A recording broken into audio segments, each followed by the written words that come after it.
I have, over the lunch break, dug up a couple of cases that I would like to refer to in connection with the interpreting of the directive point.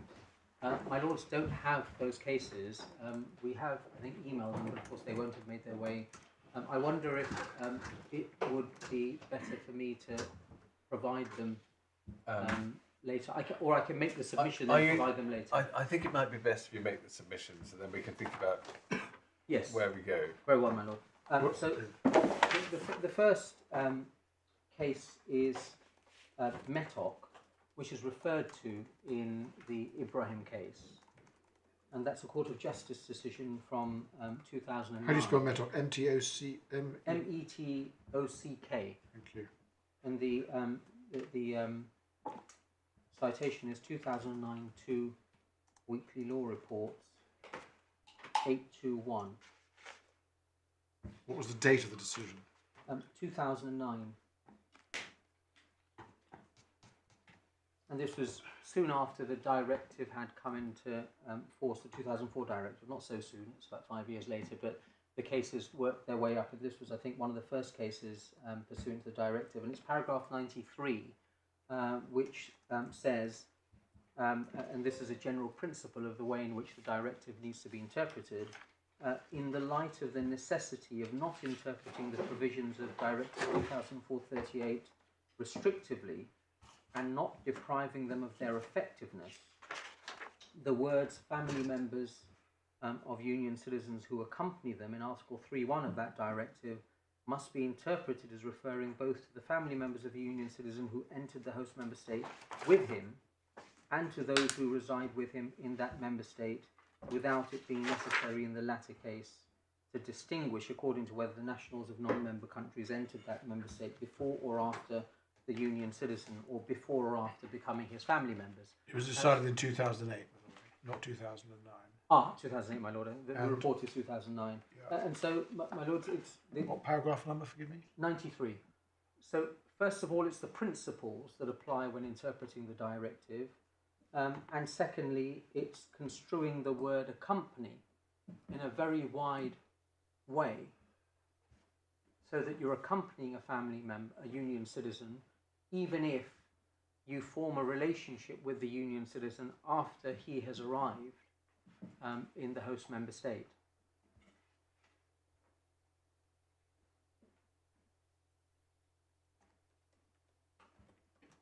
Yeah. The other one is a decision of the Court of Appeal in Decker and Secretary of State for the Home Department. The citation is... How do you spell the Decker? D-E-C-K-E-R. Yep. And that's 2018 1 Weekly Law Report 4233. And paragraph 44 of the judgment sets out one of the issues that was before the court, which was the interpretation of Article 27 of the 2004 directive. The judge below had rejected the appellant's arguments that he fell within Article 27 because Article 27 refers to family members. Family members is a term specifically defined in the directive by Article 2, and the judge said, well, the appellant was an other family member because he was from the wider family and therefore didn't fall within the purview of Article 27. Paragraph 45.1 identifies one of the grounds of challenge, which is that the judge erred in finding that he is not a family member for the purposes of Article 27.1, even though he was not within the definition provided in the directive itself. And then at paragraph 56, the judgment records that the judge, the Upper Tribunal Judge, dismissed it on the basis that Article 27 refers to family members, and that is defined in Article 2, but that by the time of the appeal before the Court of Appeal, the Secretary of State herself accepted that that was not correct. And therefore you have a situation whereby the directive has to be interpreted in accordance with its purpose, even where the term used in one of the articles is defined in another article, but in fact it refers to a wider category of cases. And finally, my Lord, if I could take you to the authorities bundle and the judgment in Ibrahim.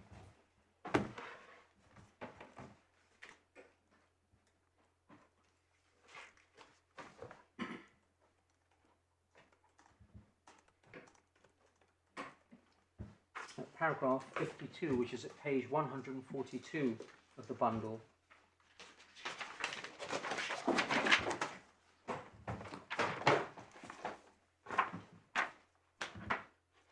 In relation to Article 12 of Regulation 1612/68, the Court held that that article cannot be interpreted restrictively and must not under any circumstances be rendered ineffective. Of course, the article that we're concerned with is Article 12.3 of the 2004 Directive, but METOC shows that the same principles apply.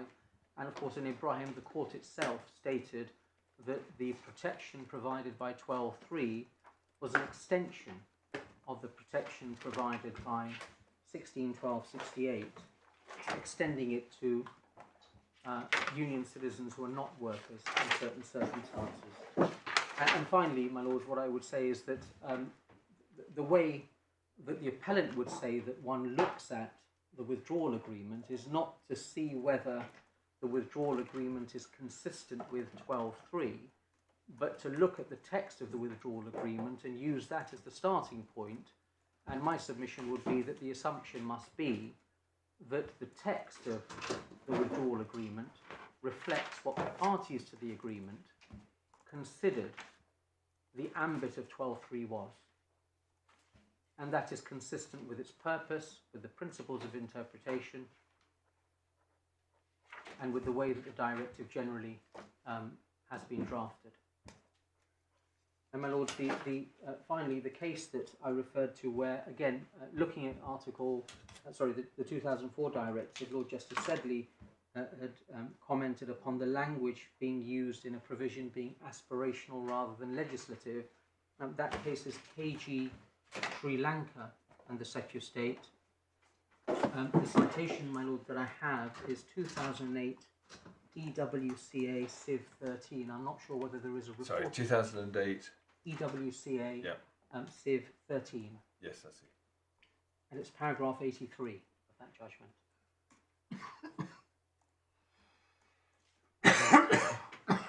My Lords, unless there is anything further that I can assist you with, those are my submissions. Thank you very much. I'm very grateful. Ms. Smythe. Thank you, my Lords. I'm going to take things broadly in 4 parts. I'll start by summarising our position, then I'm going to turn to the facts, and then third, what I'm going to do, and this will be the meat of my submissions, is to deal with the law broadly chronologically, and I will make submissions as I go along. And then finally what I will do is specifically address the issues to the extent that I've not already done so. So to summarise our case, now I realise this is often a risky course for an advocate to take because it can prompt questions, and I understand your Lordships have a number of questions. I promise I will answer them, and I'm obviously happy to answer questions as I go along. I hope this isn't going to be too much of a confusing deep dive. So let me just summarise our case in that way. The first thing to say is that facts matter. And although my learned friend has neatly avoided the facts, this court is not being asked to give an advisory opinion on Article 25 of the withdrawal agreement, nor on Article 12.3 of the directive. Whatever the possible scope of Article 25.2, and that may fall out in other cases, the fact is that we will show that it is not capable of assisting this appellant.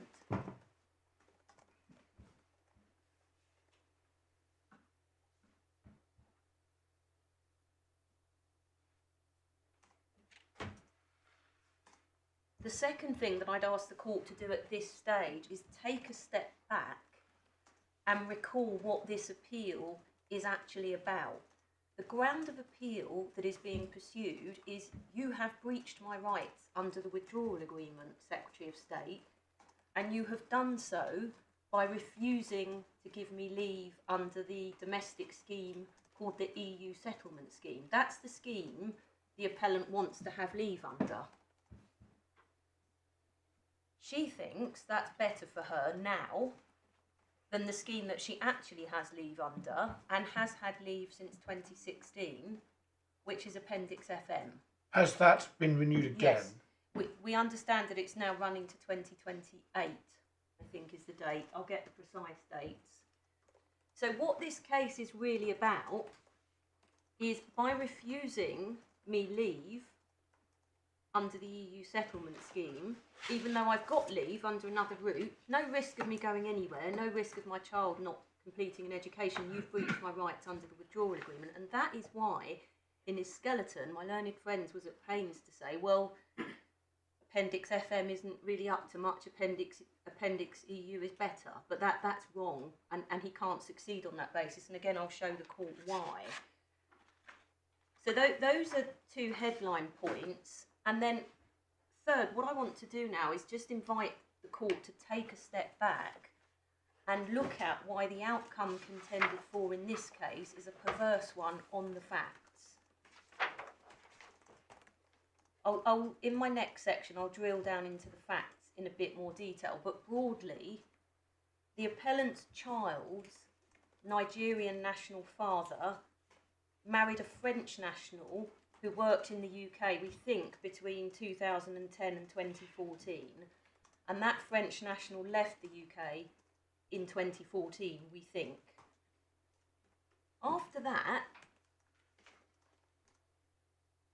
after a short period, the appellant and her child regularised their position under domestic law.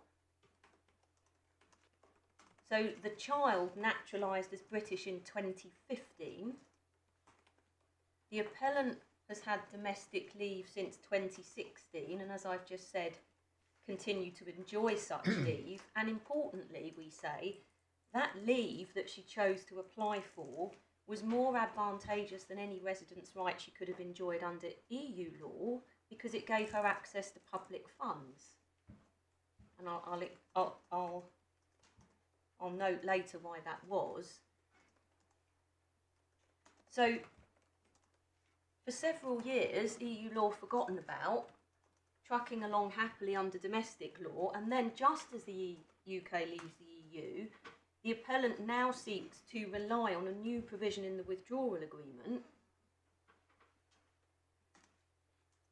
not because she and her child need any lawful status, because they've got it, and not because there is any impact on any EU citizen, because there isn't, but simply because she considers the UK's leave under the EU settlement scheme is better than the leave that she has. And we say, taking all of those matters together, the tenuous connection with EU law, the fact that she has leave, it's simply, we say, on these facts, obvious why she shouldn't succeed. Happily for me, the law matches up, but I do invite the court to take a step back and look at it in that way. To summarise then our case as a matter of law, we do say that Article 25.2 of the withdrawal agreement introduces a new right. What it's doing is expanding the Ibrahim and Teixeira right to children of the self-employed. It's got nothing to do with Article 12.3. That's catered for by a different bit of the withdrawal agreement that the court hasn't seen yet. And whatever Article 25.2 does, and as I said, perhaps that will need to be considered in future cases, it couldn't possibly benefit this appellant's child, and therefore not the appellant either, for two core reasons. And I've already essentially said what they are. One, the appellant's child had been a British citizen for over 5 years by the time the right had any legal effect. And by the time that right kicked in, she had access to education as a British citizen child. So the right simply didn't apply to her. And since it didn't apply to her for that reason alone, her mother couldn't benefit from it either, because her mother's right were parasitic on hers. So that is a reason on its own, forgetting about the fact that the appellant has leave. But the second reason is that the appellant already had enjoyed leave to remain for several years under domestic law and doesn't enjoy any derived right for that additional reason.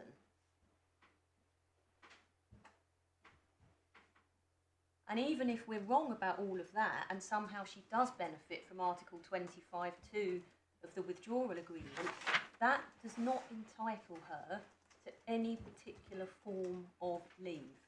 She's got leave.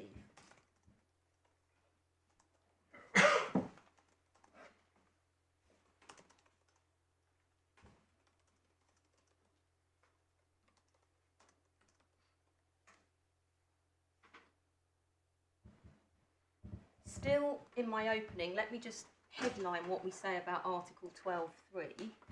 The first thing we say is that it didn't feature at all in the appellant's case until 7 days before this hearing in the supplementary skeleton, because until that point it had been the appellant's case that Article 24(2) implemented the Ibrahim and Teixeira right, and just one reference for that is in the grounds of appeal. I don't need the court to turn them up, but the reference is Core Bundle, page 20, paragraph 23, and it says this: the language of Article 24(2) of the withdrawal agreement is clear and properly reflects the finding of the CJU in Ibrahim and Teixeira. So this is new, and it won't surprise the court to hear that if the Secretary of State only has notice of a point receiving the skeleton 7 days before the hearing, with people certainly instructing clients doing various different things, it's difficult to get full instructions on it. However, what we can say is this. One, it's a red herring, and that's for two reasons.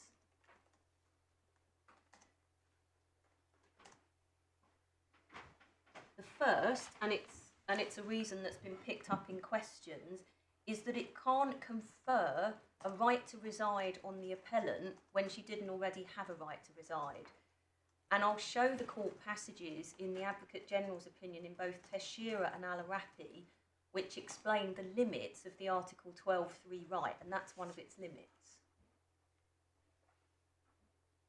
The second, and I've already trailed this, is that Article 25 has got nothing to do with Article 12(3) of the directive. That's applied by Article 13 of the withdrawal agreement, and I'll show the court. Article 25 is doing something different, as is Article 24.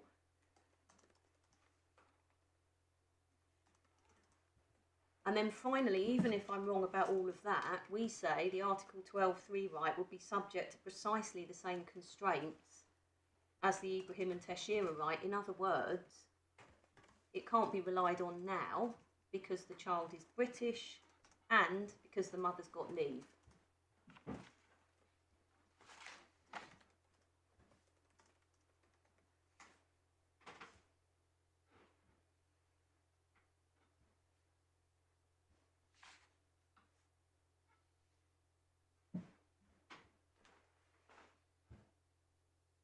So with that, could I turn to the facts? I won't go into them in detail. What I just want to do is show the court how EU law wasn't relevant, became relevant, and then stopped being relevant, essentially. So the facts are in our skeleton at paragraphs 7 to 16, just to draw out some key facts. So the first one is... Hang on.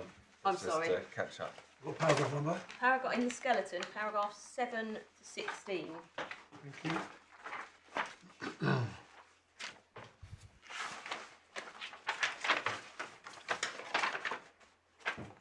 So we see in paragraph 7, the appellant came to the UK in July 2005 as a visitor, and then she overstayed.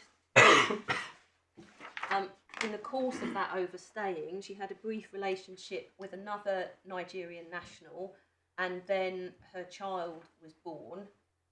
I think in our skeleton we call the child O, but it gets confusing because there's quite a lot of different O's and...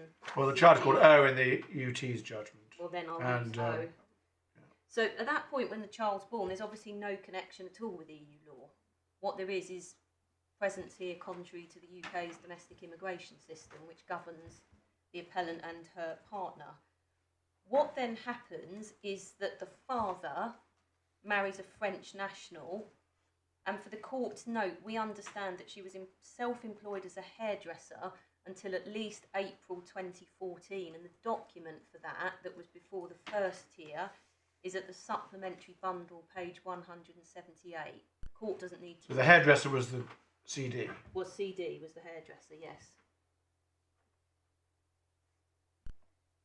Now, we don't know if O, the child, ever had any kind of meaningful relationship with CD, but nonetheless, both her father and her as a stepchild qualify for a residence card as the family member of an EU citizen. The court saw Article 7 of the directive.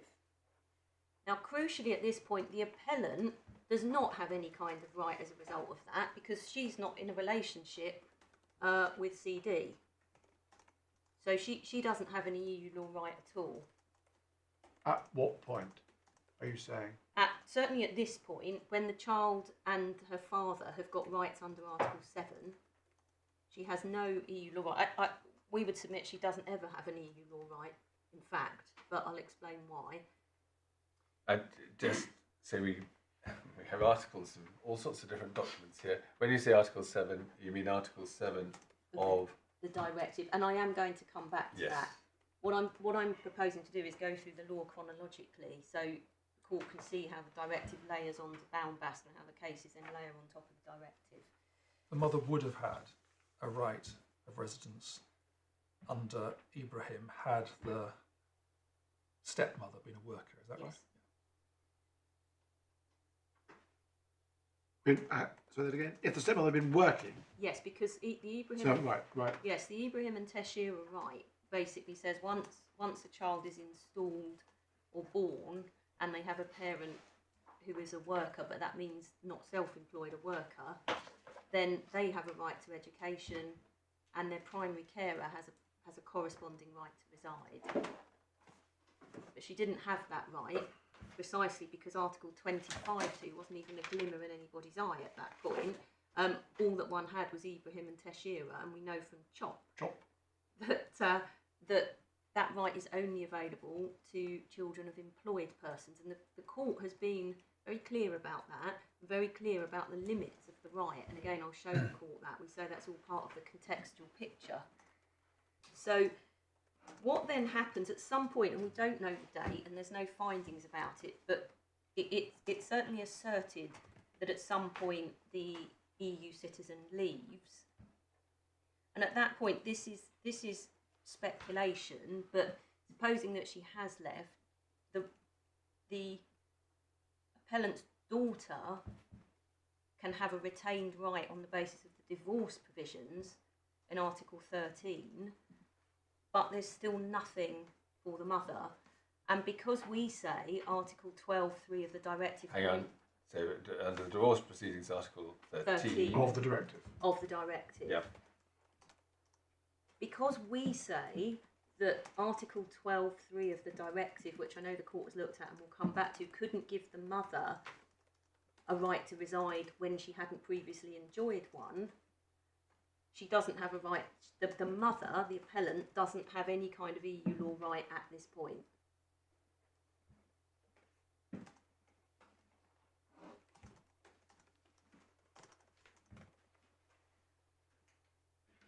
What then happens is that on, I think, the 31st of July 2015, the child naturalises as a British citizen.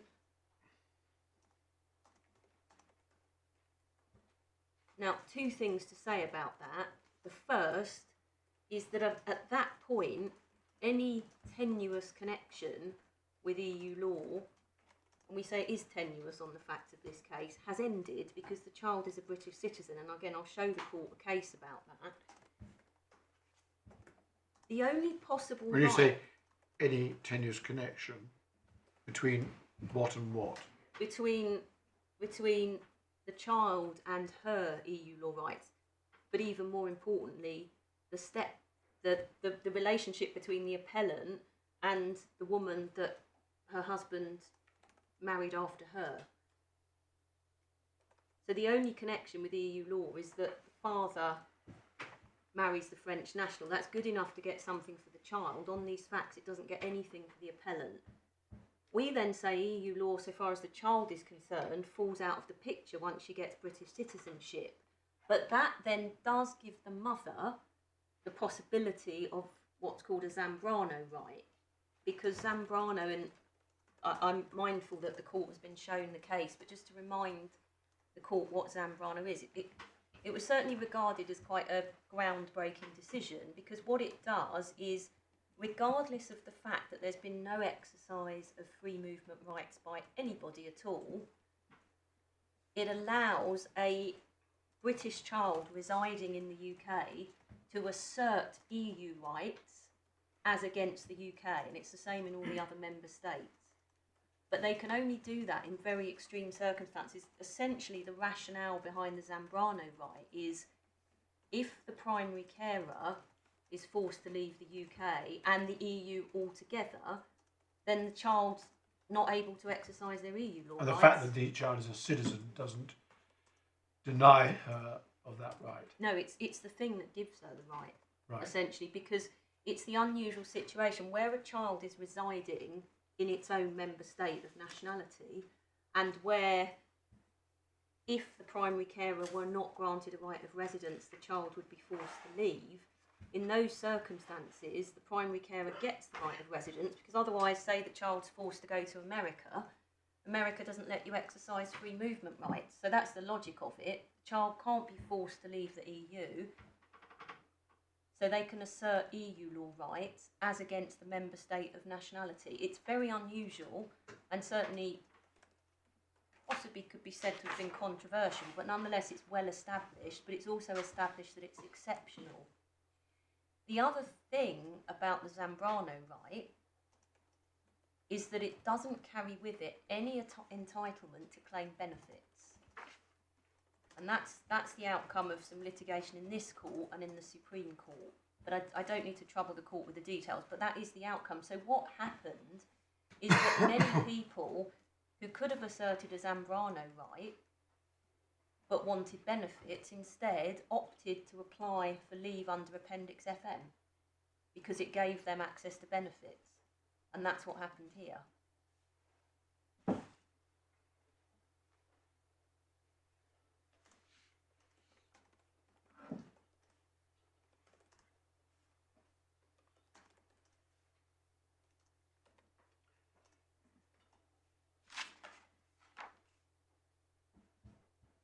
But what we now have the appellant saying is, yeah, I know all of that, but actually I want to rely on EU law now because at one stage in 2014, my child's stepmother was self-employed, and we say that's simply wrong, and I'll now show the court why. So could I then deal with the law? This is the third part of my submissions in 3 parts. So I want first just to remind the court what the grounds of appeal are, which obviously constrain this court because this court is in the shoes of the Upper Tribunal. Second, I'm going to deal with EU law, so the directive and then the Ibrahim and Teixeira case law, and then finally I'll deal with the withdrawal agreement. So the grounds of appeal, I apologise, we've developed a bit of a shopping list already. We haven't put in the provisions of the 2020 regulations. They're summarised in the first tier's decision. The grounds of appeal are summarised in the first tier's decision and in the Secretary of State's decision letter. So starting with the decision letter, core bundle. At the back. At the back, tiny numbering at the bottom, page 76. 3 paragraphs from the bottom on page 76. This is the Secretary of State's decision to refuse to grant leave under the EU settlement scheme. Not to refuse to grant leave altogether, because she's already got some, but refuse to grant leave under this particular scheme. Page 76, 3 paragraphs from the bottom. You can also appeal this decision to the First-tier Tribunal under the Immigration Citizens' Rights Appeals EU Exit Regulations 2020. And then grounds of appeal captured at the bottom, you can appeal on the basis that the decision is not in accordance with the EU settlement scheme rules, not pursued here, not suggested it's not consistent with those rules, or that it breaches any rights you have under the withdrawal agreement. This is a withdrawal agreement case rather than any of the other agreements referenced there. And the relevant provisions in the 2020 regs, we think, without having them in front of us, are regs 3 and 8, but we will make sure that the court has those. So what the appellant, as I said at the beginning, needs to establish is that this refusal to grant her leave under the EU settlement scheme breaches rights that she enjoys under the withdrawal agreement. With that then, can I turn to case law on the Ibrahim and Teixeira right? I'll take this as briskly as I can. I think my Lord Justice Newey thinks perhaps I'm being too brisk. I think we just need to ensure that we don't get too fast. So we're going to the authorities bundle. We are going to the authorities bundle. So tab 10, bound back.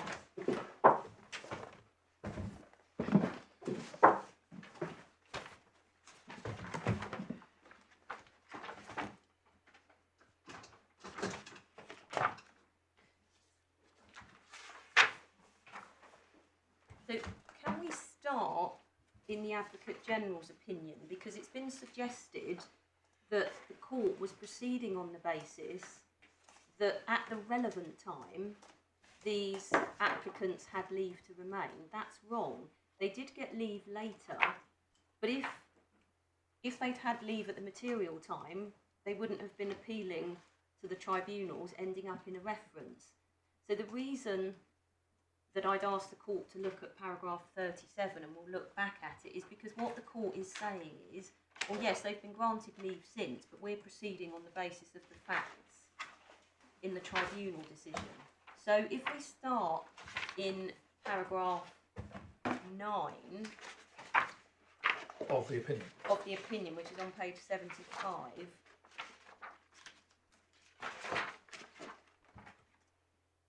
what we can see, this is the R case. There's pre-existing leave to remain until 1995. Sorry, so where are we in this paragraph? Paragraph 9, right at the beginning. Divorce in 1992 had I no see. effect on leave to remain, which was valid until 1995. Yep. And then an application is made under the relevant domestic legislation for indefinite leave to remain.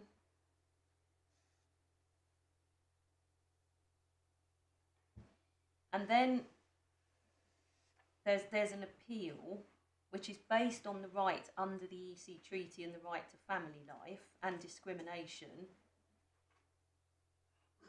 Then what happens is in June 1997, so still no leave in June 1997.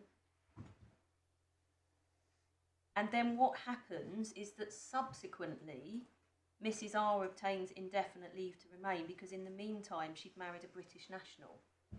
Do you know when subsequently was? No, but it's certainly not at the material time. What my learned friend is saying is, well, look, they had leave. The court would have said, if it thought that having leave to remain meant you didn't enjoy this right. Well, it all came subsequently, is the point.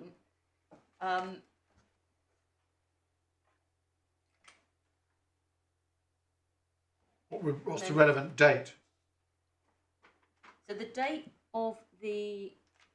we'll need to go back, I think, we'll be in the judgment to see, because the facts you have to piece together essentially from the judgment and then the Advocate General's opinion.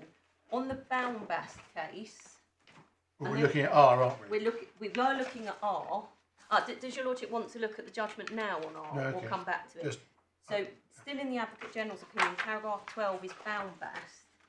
Now, it's not particularly clear what has happened in terms of leave, which rather tends to suggest it wasn't really very important to the court. If the court looks at page 76 at C, at A, in the Baumbast case, we can see that the case comes on at first instance in January 1998.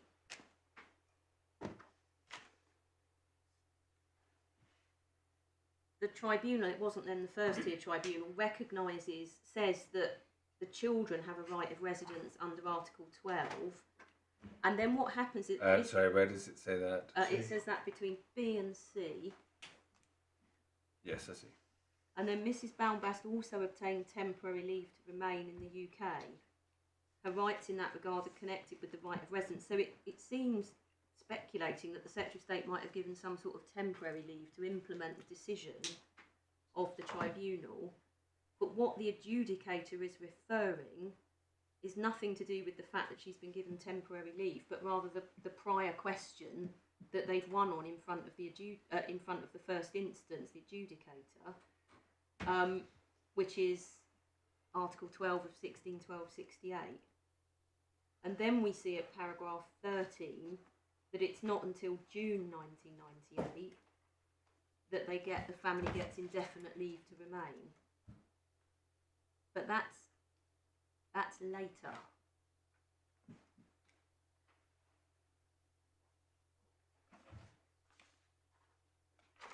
Well, you can't, insofar as it matters, can you be confident that Mr. Bambast did not, it's Mr. Bambast we're concerned about, is it, did not have leave to remain before he was granted indefinite leave? Mr. Baumbast didn't. We think from the... It wasn't, so Mrs. It's Mrs. Mrs. From the Advocate General's opinion that she had some kind of temporary leave to remain, Yes. but if one reads the AGO, it seems to have been a reaction to the decision that the Secretary of State then fought all the way to the ECJ.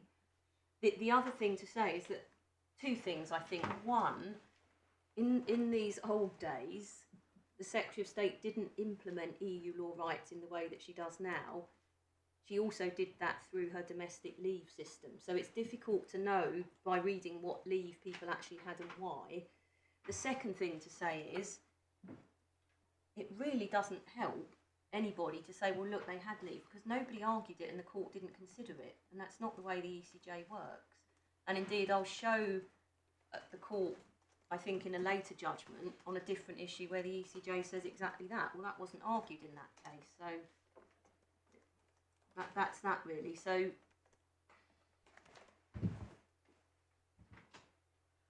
and then just in terms of the facts in the judgment, page 104,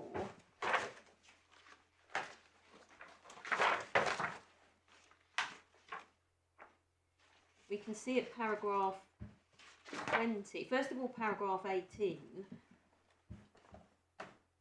we say it's very odd that the court says in paragraph 49 that Mr. Baumbast was residing in the UK because he was working in China. But you can reside here and still work somewhere else. Yes, but one can't commute very easily to China. It's not, he was actually working there and he couldn't get work in the UK. So, again, nothing turns on it because... What does reside mean in this case? Quite, it may just be having a house. But in any event, certainly the Secretary of State has never taken the position that Baumbast, people can't benefit from the Baumbast or Ibrahim and Teixeira right where the person leaves. The reason my learned friend is saying that is because he wants to make the right Article 12.3, but I'll show the court it's not. So it's not really in the interest of anyone to restrict the Baumbast, Ibrahim and Teixeira right to circumstances where a person hasn't left. And there's no, the court doesn't do that, it's never been suggested. It would be a very odd thing to do. Just for the court to note, paragraph 20, in terms of order of events, May 1995 is the application for indefinite leave to remain.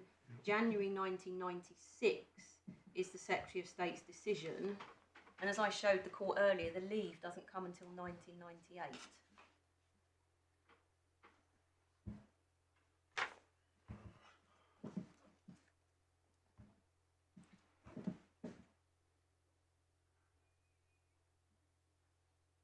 So that's all I was proposing to say about the facts in Baumbast. Just very briefly, the court has the facts in the R case in 23 to 26 of the judgment.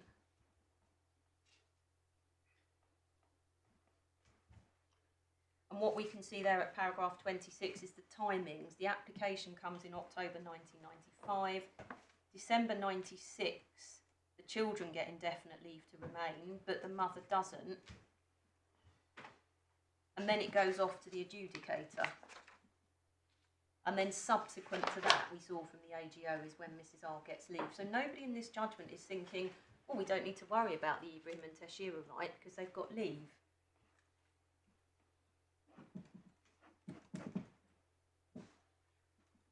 And there was also no argument on the point.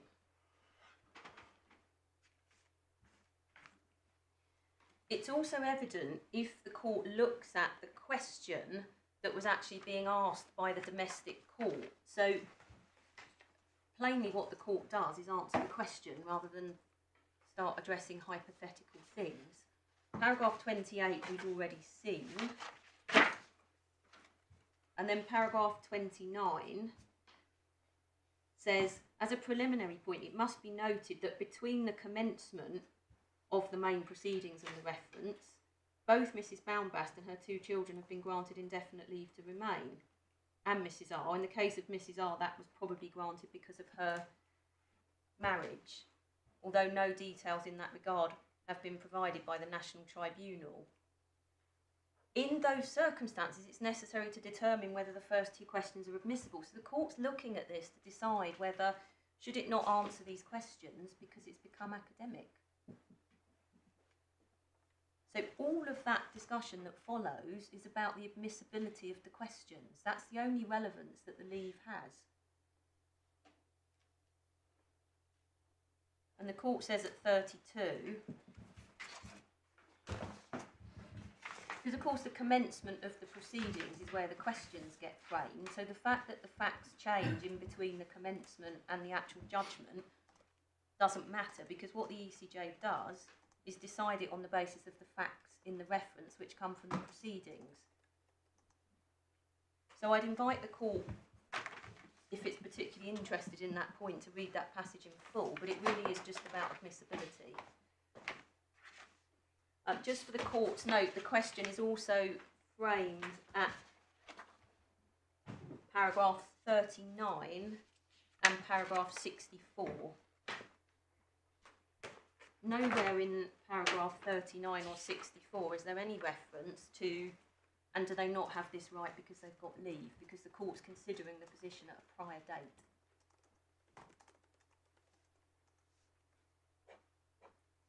And the reason they gave, just scanning down the reasons for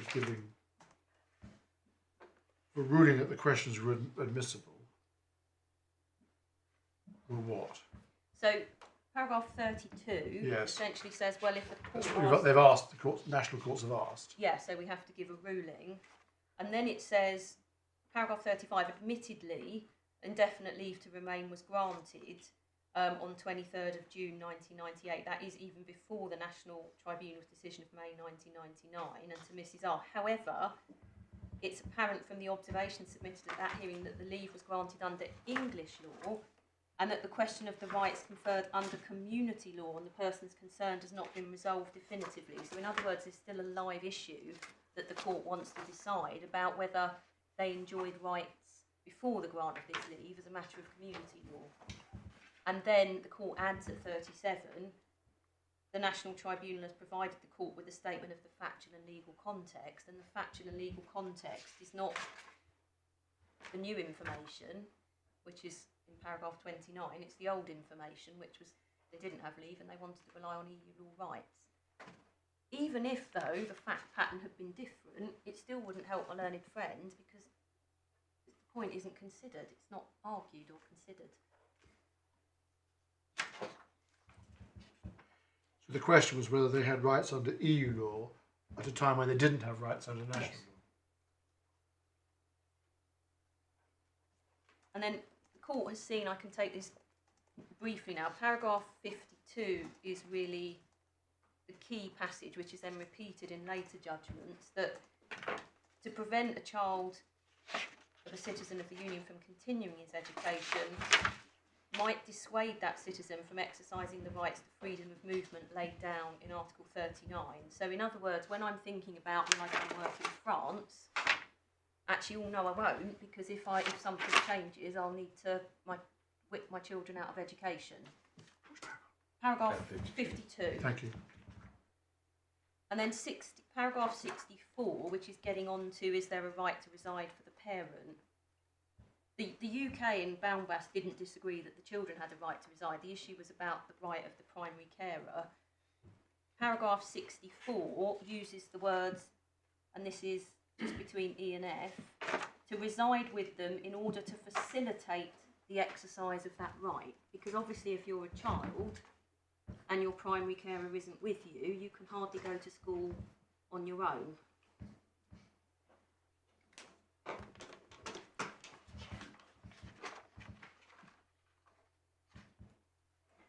Paragraph 69 at F.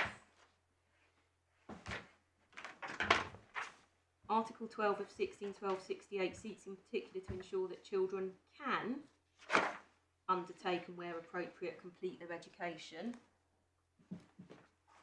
And of course they can't if their primary carer isn't there to look after them.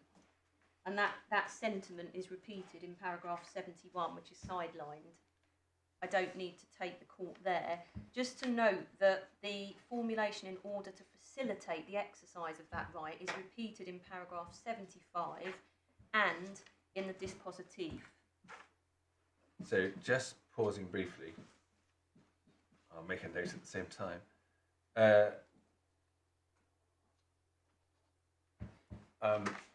So the EU national comes here.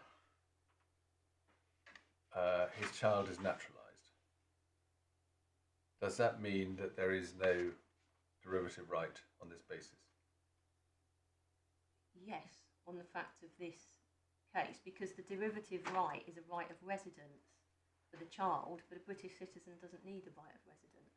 No. So on your case, if you're an EU worker and you come here with your child, you're worried that if your child doesn't get the right to education, you might not come, but it's all right because you get the right to education. Equally, the dissuasive effect means that the carer has to have the right to education. That has to be here too. But if your child happens to become a British citizen, no. Well, if one looks at the facts of this case, in terms of EU law, the Zambrano principle would step into the breach, but this appellant didn't want the Zambrano principle. In addition, and I'll show the court a case on the effect of citizenship for a union citizen, because what the case says is that they fall outside the protection of the directive.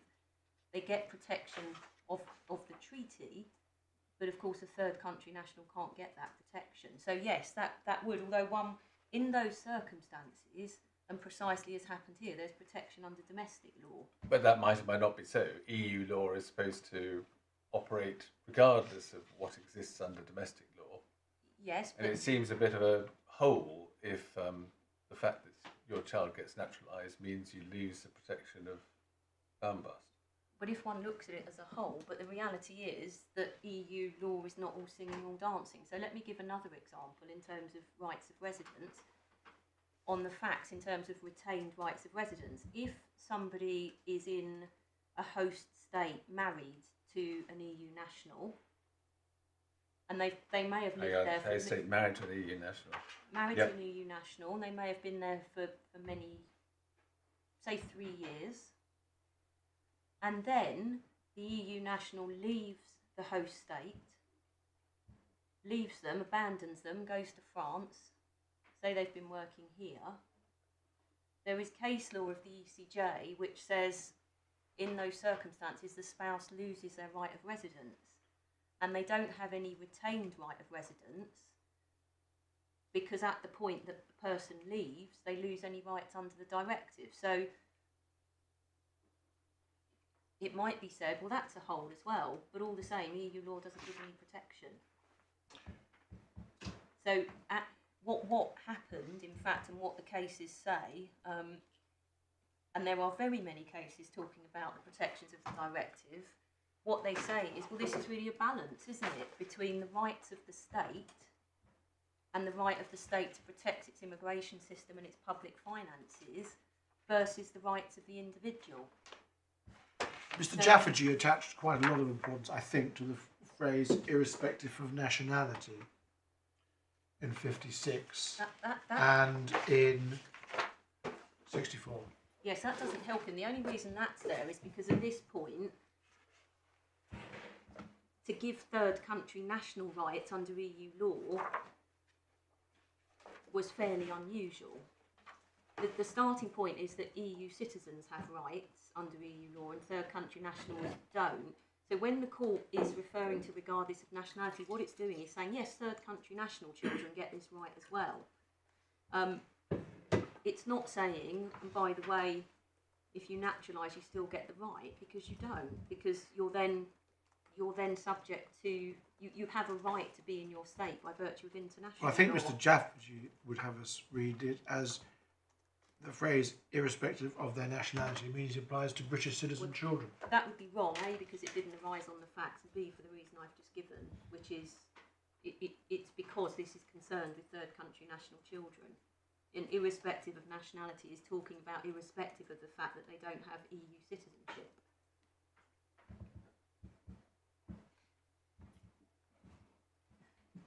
Now, one final point to make about bound-bast is this is, of course, what's known as a derivative right, because it's parasitic on and derived from the child's right.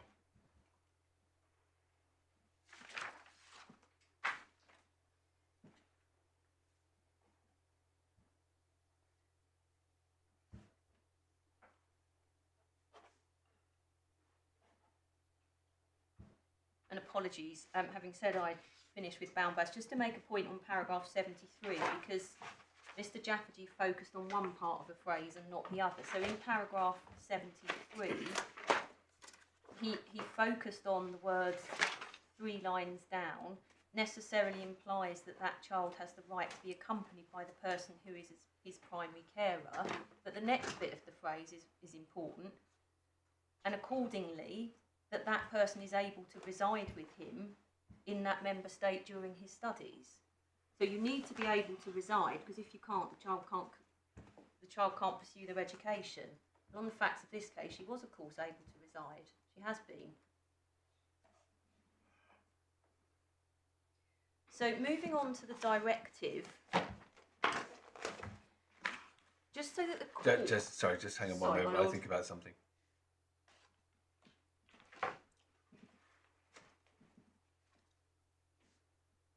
Yeah, okay. Just so that the court can place the directive in context, page 15, there's quite a scary list at the top, which lists all the provisions it's amending.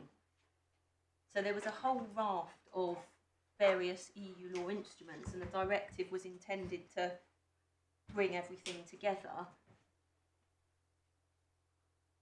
But what we know from Ibrahim and Teixeira, which post-date the directive, is there are still some other rights left over. So just invite the court to read recital 3, just to explain the background to the directive.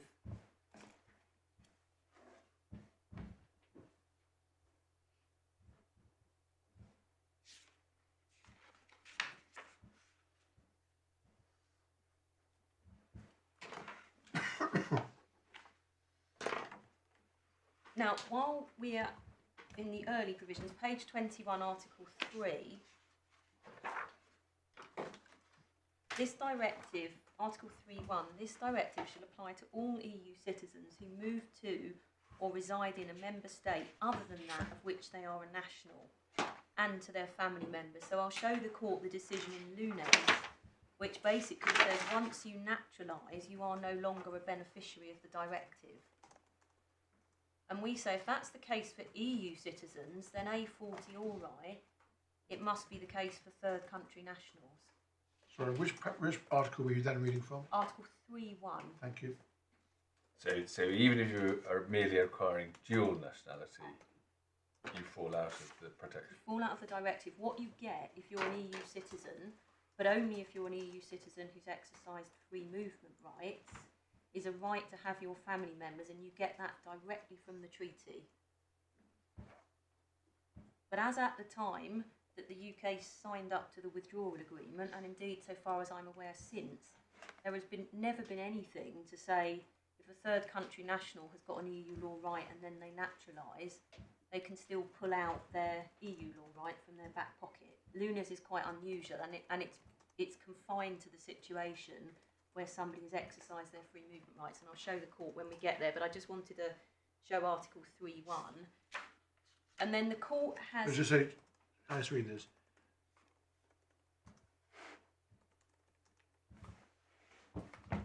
So you say that means it doesn't apply here?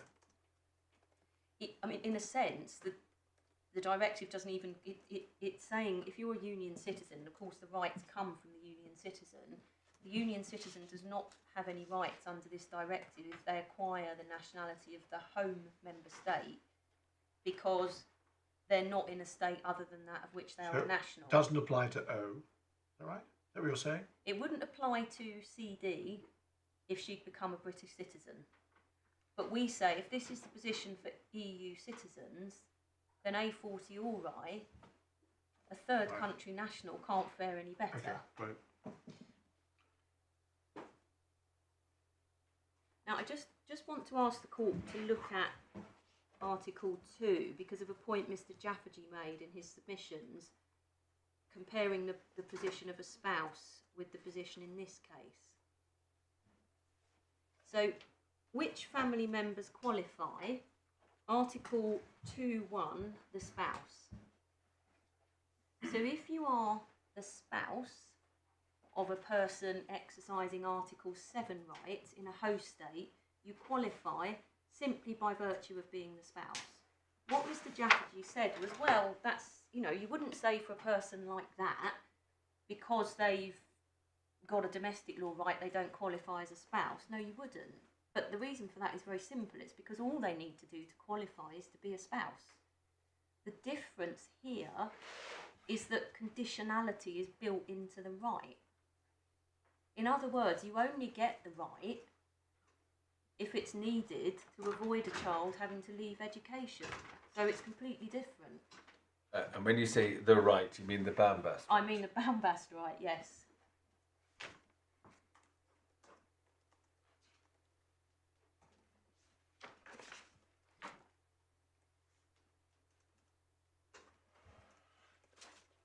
So the court's seen Article 7 now, I can skip that. So can we move on to Article 12 and Article 13? Article 12 and Article 13 are complex provisions which could themselves occupy a full day of argument in this court, and I'm pleased to say won't. What I wanted to say about Article 12.3 is this, that for all of these rights, it is about retention of rights.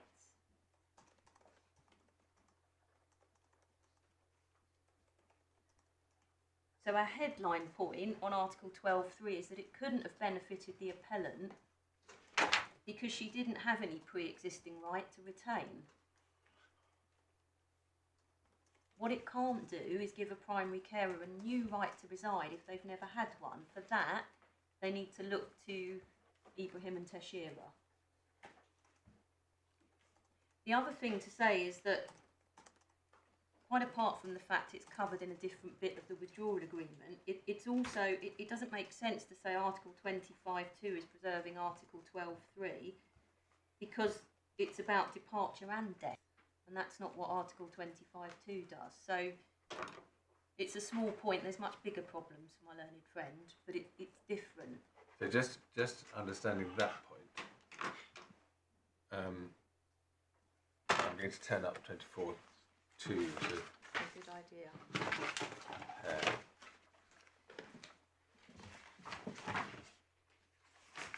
So 24.2 says ceased to reside. Yes. I suppose You do cease to reside if you die. that's true. Yes. Yes. Yes. It really isn't. I mean, there are much bigger problems in my learned friend's way, we would say. In particular, what Article 12.3 actually does and the fact it's catered for insofar as it's engaged by a completely different bit of the withdrawal agreement. So just for the court's awareness, because it will mean the case of Al-Arapi makes sense. Article 15 confers a right of permanent residence. So if you do one of the Article 7 activities for a continuous period of 5 years, you get a right of permanent residence. That's catered for by Article 15, and that's a really good right to have, because it means you're not subject to any conditionality. Sorry, Article 15 Article of 15, page 57, still of in the the withdrawal directive. agreement. No, in the directive still. I was in Sorry. the withdrawal Oh, agreement. you've already. So but when you this- say this- Article 15, you do mean the withdrawal No, agreement? I mean, sorry. Yes, that's my fault. I mean Article 16 of the directive. Oh, I see. Sorry, I turned it up because of Article 25. Yes, I see. Yeah, sorry. So Article 16, if you do the Article 7 activities for a continuous period of 5 years, you get a right of permanent residence. Similarly, if you're a family member who's legally resided with a union citizen who's been doing that for a continuous period of 5 years, you also get a right of permanent residence. Al-Arapi, which I'll take the court to, says, yes, but you don't get it if you've been residing for 5 years with the Ibrahim and Tashira right. Now, you might say, following my learned friends theory, well, that's not very integrative. That's not very protective of free movement. And indeed, that very argument was advanced in Al-Arapi, but it was rejected.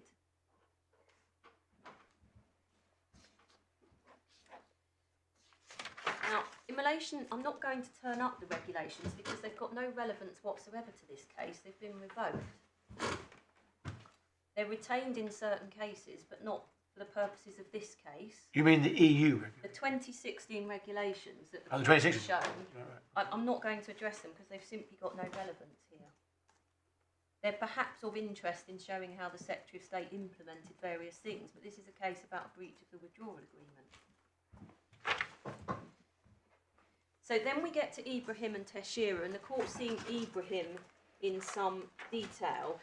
These cases now, again, just to put them in context, by this time it's established that there's a right to reside for the primary carer. The big argument in Ibrahim and Tashira is, well, do we have to give them benefits?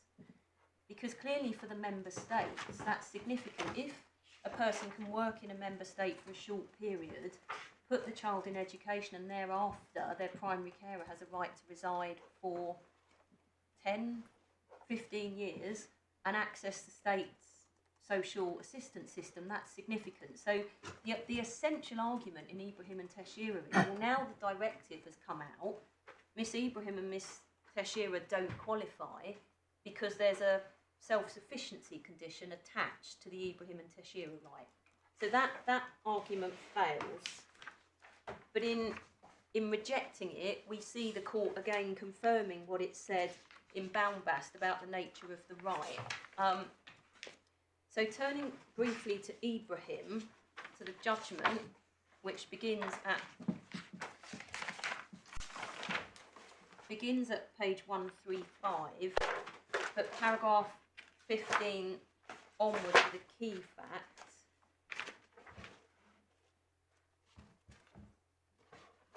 To be clear, there was no domestic leave here, and if the court wants a reference for that, it's the Advocate General's opinion at paragraph 19. It's right to say, in terms of the worker, Mr. EUSS, paragraph 15, he did actually leave the UK, but then he came back again. But he didn't actually do anything when he came back in terms of any economic activity.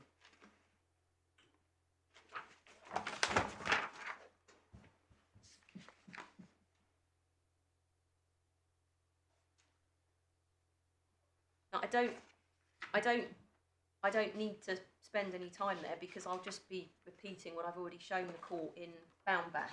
Or do you want to just give us the paragraph numbers where you course. say they Yes. reiterated the Baumbast principle? Yes, the paragraph numbers are 25 is the core question, and then paragraph 31 repeats the able to reside formulation. Paragraph 43 repeats that the children of a worker must have the possibility of undertaking and completing their education.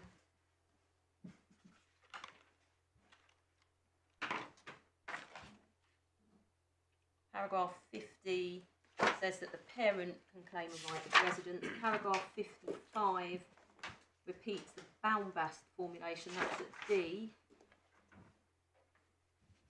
Paragraph 58 refers to importance attached to the situation of children who are in education and the parents who care for them. Sorry, what was that one? 58. 58. And then, because this is what this case is about, 59 is there is no requirement to have sufficient resources. These are applications for housing assistance. So turning to Teixeira, I don't need to... Yes, all right. Sorry. No, go on. Teixeira, paragraphs 20 to 23 are the facts.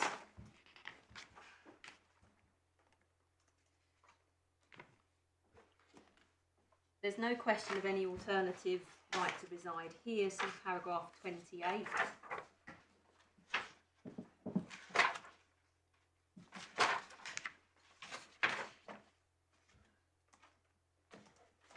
Again, this repeats many of the passages from Baumbast.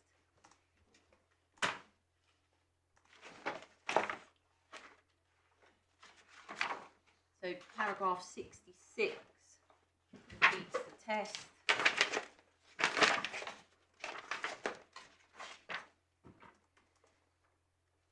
Where this case is, the point I take from this case is this, that what the court looks at in this case is what happens when the child reaches the age of majority. Does that bring the right of residence to an end? And the court says no, it doesn't. Could I just invite the court to read paragraph 86?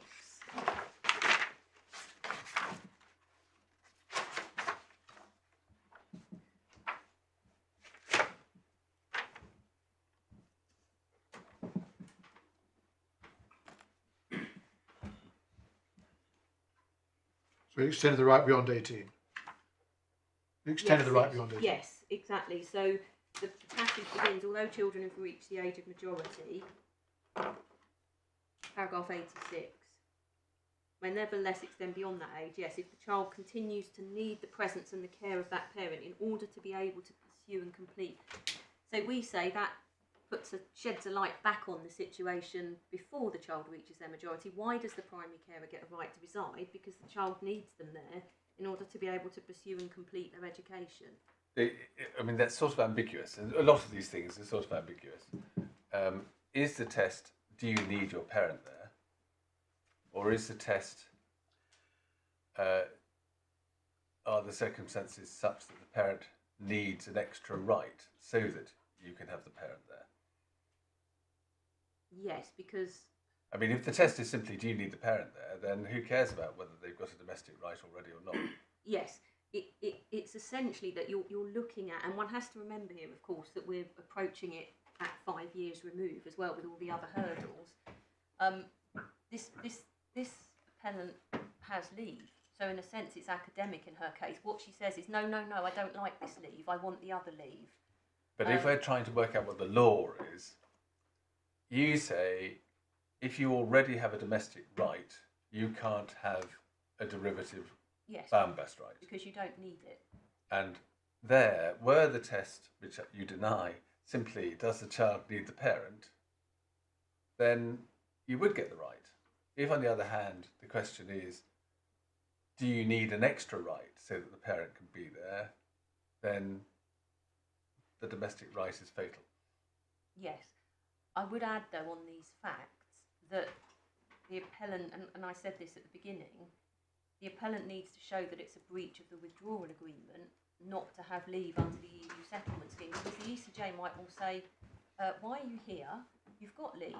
And she would say, well, I don't like this leave, I want that one. And the ECJ might say, well, what's that got to do with EU law or the withdrawal agreement? I could see all sorts of things to do with this particular case, but I'd like to understand yes. what the law might be.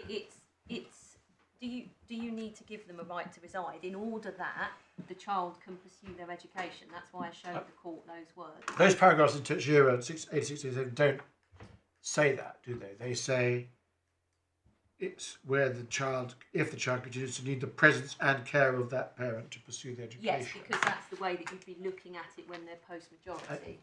Yes, and you would say that on the facts, there wasn't a question of a pre-existing domestic right in Tajira. No, there wasn't. There wasn't. I go back and I asked the court to look at the words. I think I said they appeared 3 times in order that the child is able to pursue their education. Do you need to give this right in order that the child can continue their education? Answer no, if they've already got another right to reside.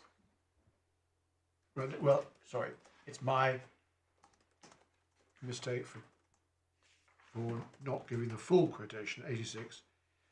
The question is, if the child continues to need the presence and the care of that parent in order to be able to pursue and complete his or her education. But that's, of course, talking about a situation where they've already had the right, because it doesn't go on once the child reaches the age of majority. That rather suggests that the reason you don't put those other words on prior to 18 is because it's assumed they need the parent there until then.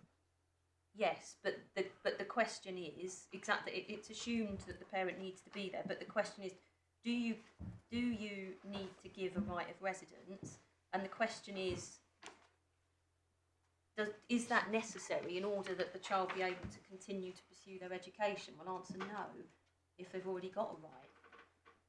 So I understand, I mean, not answer my Lord's question earlier, you said the question is whether you need to give the parent a right as opposed to does the child need the parent there. But where do we get that? So that was formulation from? That was from, let me just,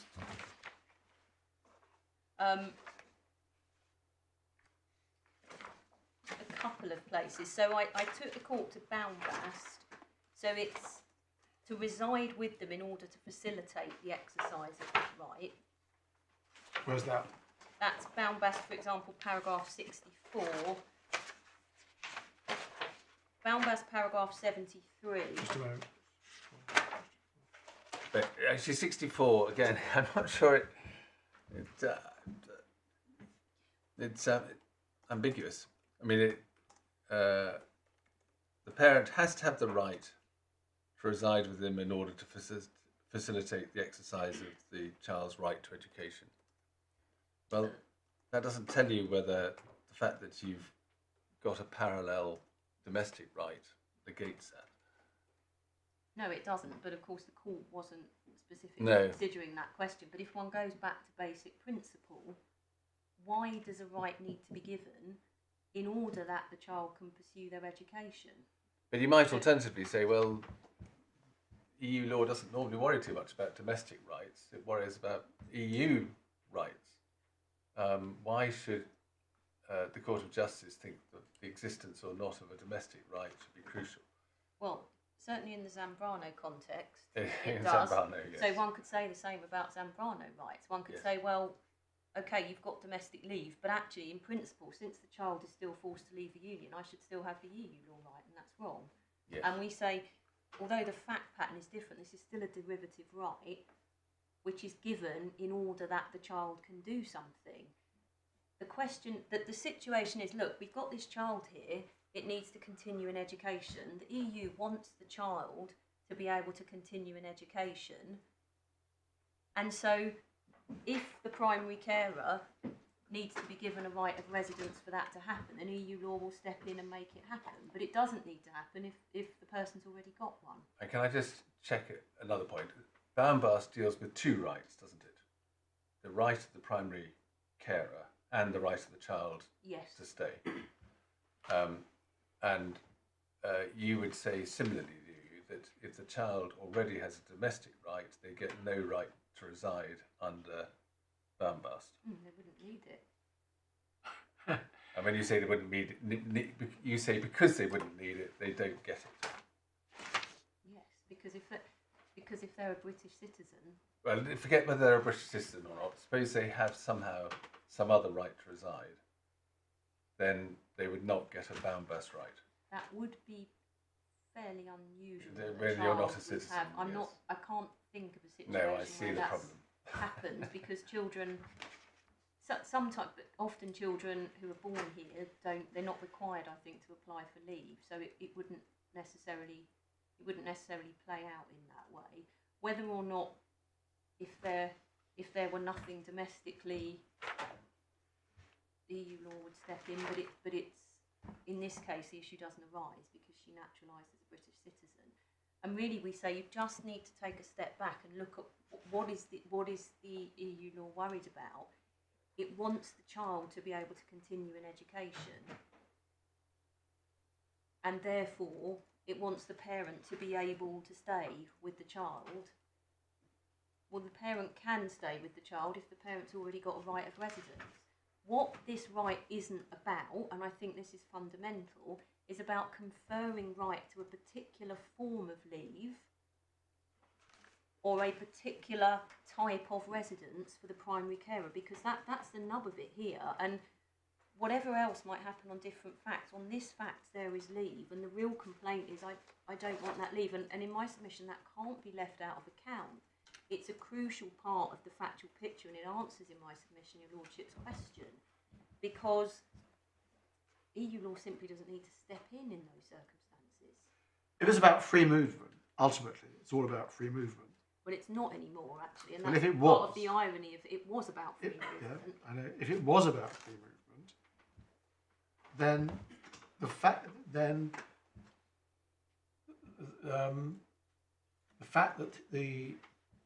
there's an pre-existing right is neither here nor there, is it? Well, it depends on the circumstances. I gave the example of a spouse because, as my learned friend rightly said, if a person came as a skilled worker, but then when EU law applied, married a French national, they would get their rights regardless of the previous holding of leave. But that's because you just get the rights by virtue of being a spouse. The difficulty here is that this right is about enabling a child to do something. And so necessarily it has conditionality built in. And in my submission, that clearly includes that if you've got a right to reside, it doesn't confer on the primary carer any right to a particular form of leave, because that one has to take a step back here and recall that that's what this appeal is about. Is there built into the right? And this can be, because otherwise it doesn't matter. It doesn't matter whether you get an EU law right or not, unless you're saying, well, the EU law right is better. And that is saying that built into this right, which is derivative on the right of a child, is a right to a particular form of leave. And in our submission, that's simply wrong. It does, however, give you a right to a specific length of leave, coterminous with a child's education. Yes. So what if the parent had leave to remain, but it was limited? Younger child. If it was a younger child. Yeah. What then is, you say, well, no, you can't have it now, but we recognise there will come a point in time when that leave runs out, at which point you can come back and ask for leave then. Is that how it works? That has been litigated in the context of the Zambrano principle, because Zambrano, there are two different cohorts. There are people who had Article 8 leave at the end of the transition period, and they are precluded from getting leave to remain under the EU settlement scheme. And then there's a separate cohort who merely had a realistic prospect of getting such leave. And on that issue, the answer is Akinsanya number 2, and the court has that decision in this authorities bundle at tab 30. So the answer to your Lordship's question is, one imagines it would be the same in this context, but if you have leave... What was the answer in that? The answer was, the realistic prospect of getting leave doesn't shut you out from the Zambrano right. But if you have it, you don't get the Zambrano right. So it's fact sensitive, essentially. Now, in a sense, it's hypothetical, and it's certainly hypothetical on this case, because this appellant has had continuous leave from 2016. But on your Lordship's question, as I say, that's what's happened in the Zambrano context. Going back to Gira, to Ibrahim. No, we were here before. Ibrahim, were we? there was a second passage in addition to the passage at paragraph which you took us to, which you wanted to rely on. I confess. 60. It was 60. It was 64. I completely lost. In Ibrahim. Or was it Bombast? No, 64 in Bombast, wasn't it? Bombast. Never mind. I don't want to take it. 64 is the one which I suggest is ambiguous. So yes, I mean essentially what I say is the parents residing, the parents being given the right of residence in order to facilitate the exercise of that right. Again, we come back to my fundamental principle that what this isn't doing is conferring any particular advantage on the primary carer, and that's really what this case is about. Now, I wanted to just show, we were in Teixeira, to go back to the Advocate General's opinion, where there's some references to Article 12.3 and what it actually does. So it's paragraphs 51 to 53 in the Advocate General's opinion in Teixeira, which appears on page 1, no, that's the judgment. 154. Yes, thank you, my lord. Page 154. So, can I ask the court to look at page 154 at C? Just above C it says, however, and to read down about 7 lines to has completed its studies. Yeah.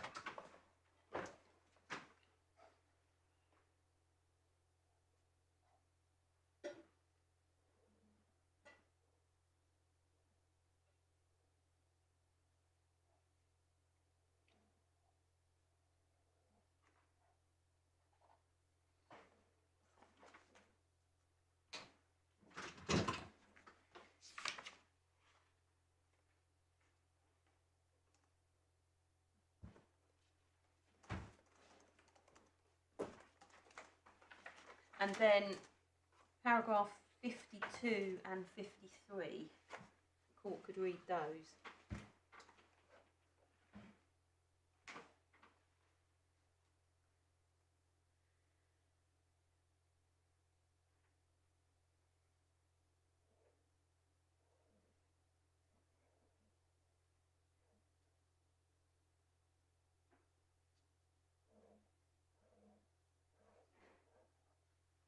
So it doesn't give a fresh right of residence.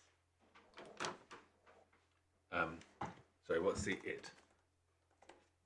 Article 12, 12.3. 16, or Ibrahim and Teixeira right. 12.3, the directive. So, sorry, No. so Article 12, yes, Article 12.3 of the directive does not give a freestanding right of residence, whereas the Ibrahim and Teixeira right does. We'll see this again in the Advocate General in Al-Arapi, so this isn't the full picture.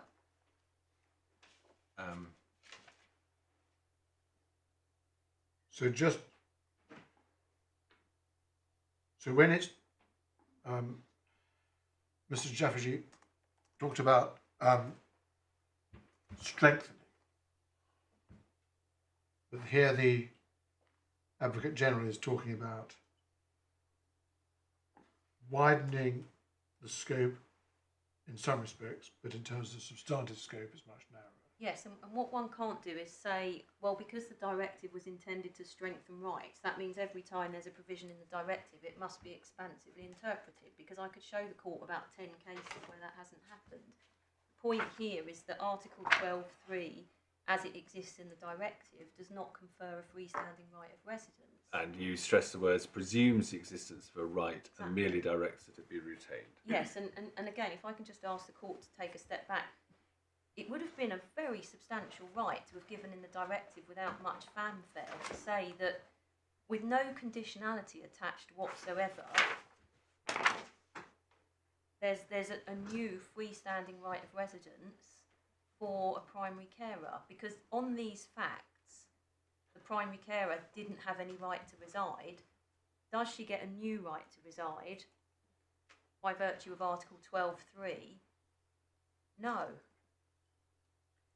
And recall, of course, that the Ibrahim and Teixeira right is very limited, and the court's been careful to keep it limited, both A, to children of the employed only, and B, to say it doesn't give rise to the right of permanent residence.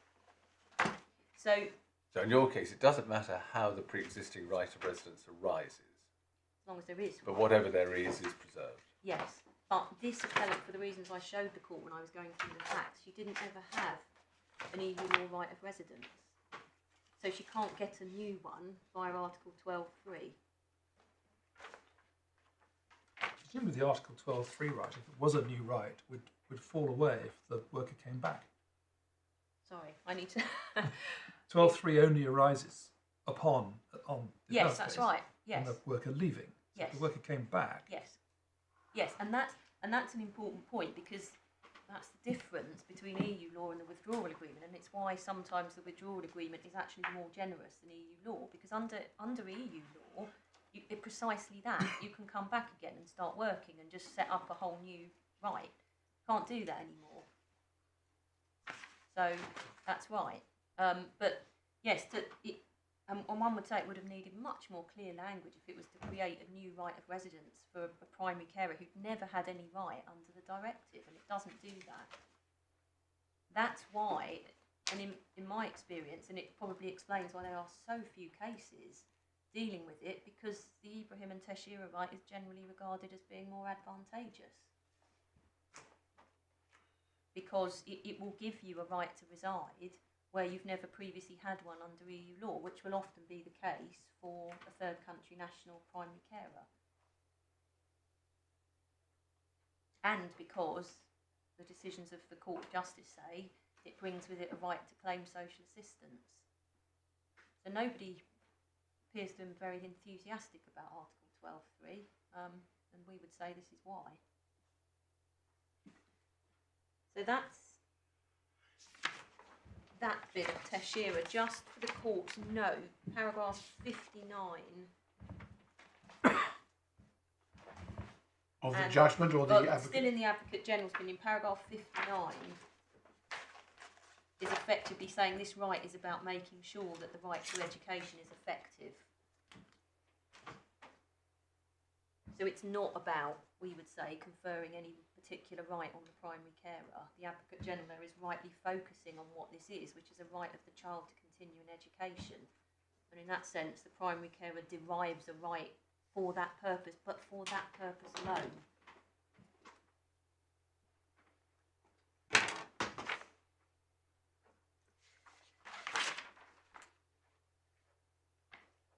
Now, so that's where we've got to. Still in chronological order, CHOP is at tab 13. I don't think it is. That's Zambrano. No, it's not, it's at tab 14. Yep. Written the wrong. So, CHOP is the judgment of the ECJ, which confirms that if you're self-employed, you cannot take advantage of the Ibrahim and Teixeira right.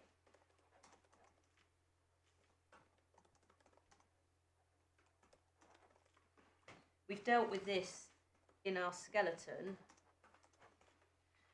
See the passages we've sidelined as to why you don't get the right. Effectively, the court says, well, the legislation is clear. It doesn't enter into a debate about, oh, well, this all seems a bit unfair or any of those things. It just says, nope, this is just a right for children of the employed. Because it goes back to Article 12 of 1612. Exactly. Exactly.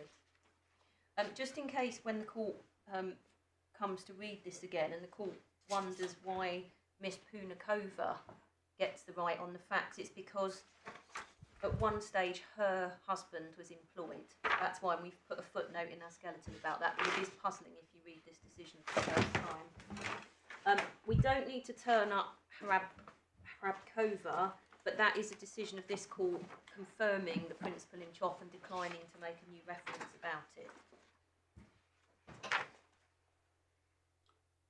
The next piece of the jigsaw is Alarape, which is at tab 15.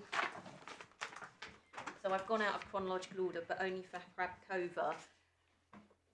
Alarape is a case about whether or not, as I said, you can use periods of Ibrahim and Teixeira residence to to get a right of permanent residence. Court says no. Facts are at paragraph, and I think my learned friend may have been in this case, were you? He was. So his submission is not dissimilar to the submission advanced in this case. See page 257, paragraph 59 of the Advocate General's opinion.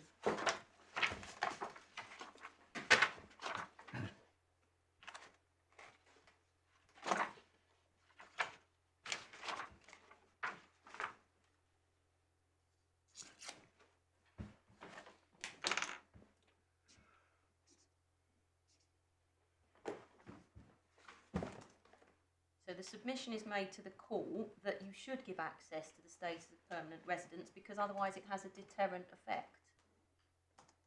Because the person might think, well, if my child goes to that state, they're not going to feel integrated if they know at the outset they'll never be able to become a permanent resident. And that logic is rejected, as it should be rejected here.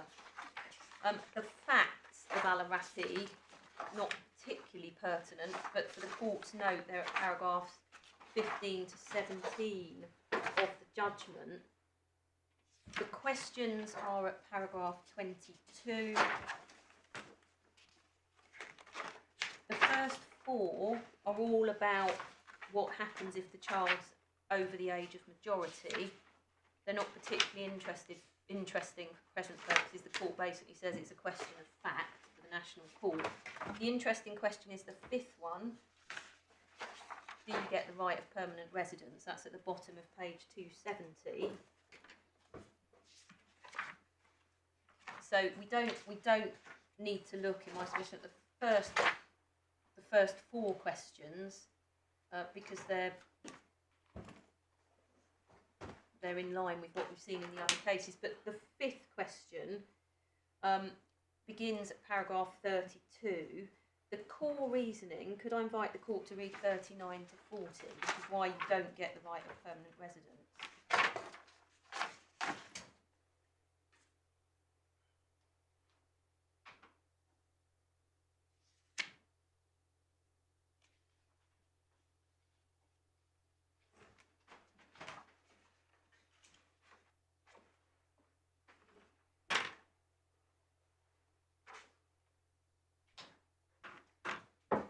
And the reason essentially is the court's been quite strict about this. If you're not residing in accordance with Article 7, you can't have the right of permanent residence, and we don't really care how much you might say, well, that would help my integration.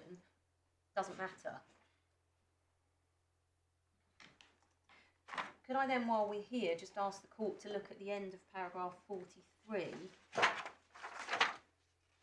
which is an example of the court saying, well, we're not going to conclude from a previous case a particular point of law when it wasn't actually argued in that case. The last two lines of paragraph 43.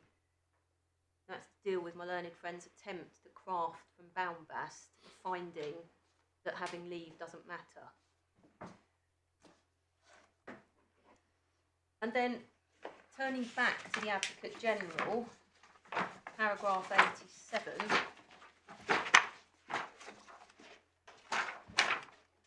I invite the court to read paragraphs 86 and 87 on page 261, again dealing with the Article 12.3 right.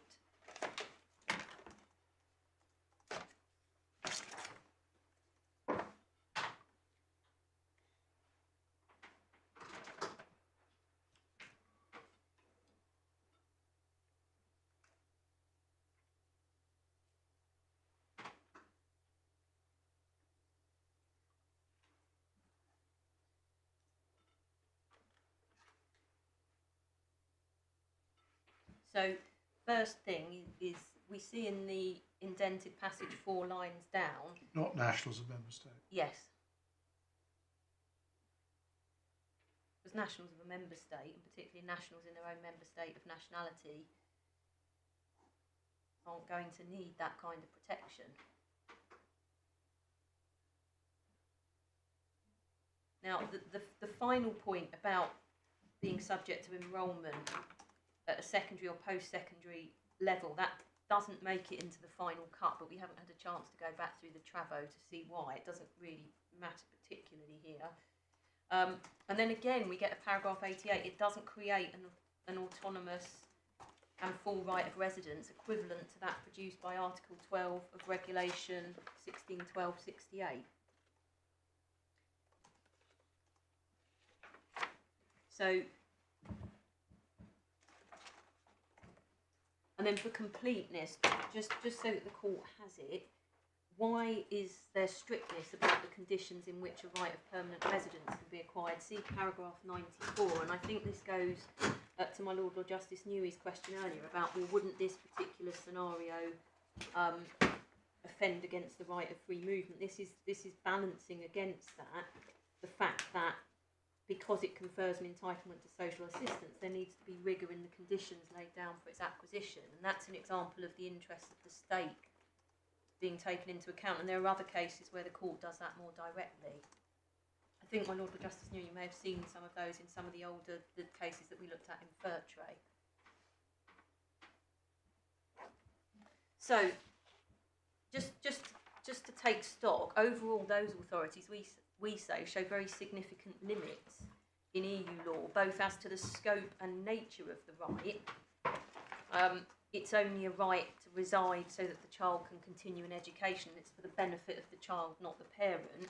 And you don't get any right of permanent residence as a result. B, that the cohort who can benefit from it has also been limited to those who have been employed.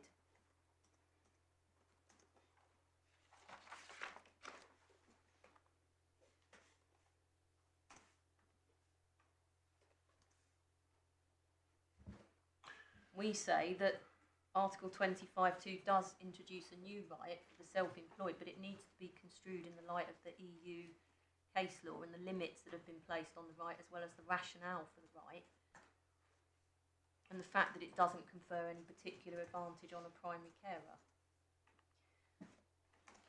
Before I turn to the withdrawal agreement, one final case to show the court Lunez, and I've trailed what this says. Has Mr. Jafferty relied on that? Has he relied on? I think you cite it because to meet a point that he was likely to make and hasn't, or maybe I'm wrong. Has he relied on Alarapi or? No, the one you're about to go to. Oh, Lunez. Yes. I'm going to it because I want to show the court what the ECJ said about the directive not applying once a person naturalises, and the circumstances in which there would be a right directly from the treaty, but only in very limited circumstances. So the case is Lunez, and it's at tab 17. Yes, he hasn't relied on it. He did in his written submissions, but we do rely on it. So, just quickly, the facts are at paragraphs 14 to 16. What happened is that a Spanish national moved here, acquired permanent residence and then British citizenship, and then a few years after she got British citizenship, met her new partner and sought to claim EU family member rights for him. And what the court concludes at paragraphs 31 to 44 is that she doesn't enjoy any right under the directive. The key passages are 33, 37 and 41. I don't know if the court wants to read those now. Sorry, the paragraph references were 33, 37 and 41. What that says is, once she acquired citizenship, she ceased to fall within the definition of beneficiary.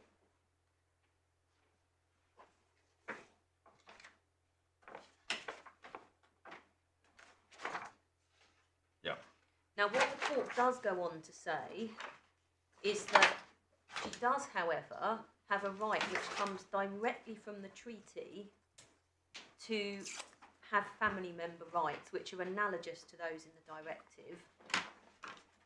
But the court says 10 times, because I've counted, 10 times that this is because she's exercised her freedom of movement by going to and residing legally in another member state. And if the court wants the paragraph numbers, they are 38, 49, feels like bingo, 51, 53, 54, 55, 57, 58, 59 and 62.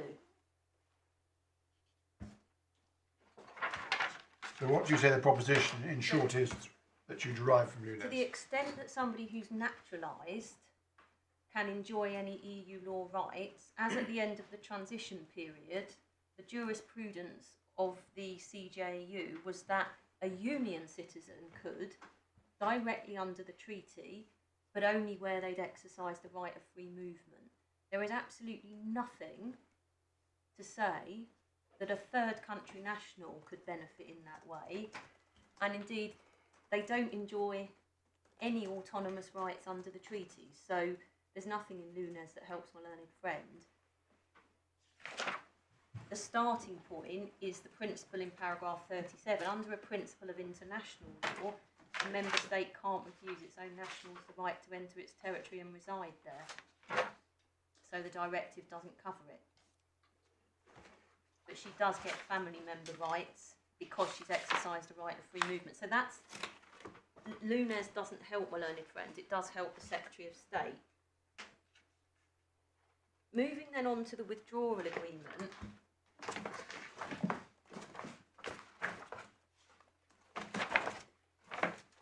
It's tab 8, page 47. I should say, before we look at it, just to remind the court that construction of the withdrawal agreement as an international agreement is by virtue of, I've now been speaking too long. Construction of the withdrawal agreement, see Articles 31 and 32 of the Vienna Convention. The principles are summarised in this court's decision in First-tier most recently, but they've been summarised in a number of cases. First-tier isn't in the bundle.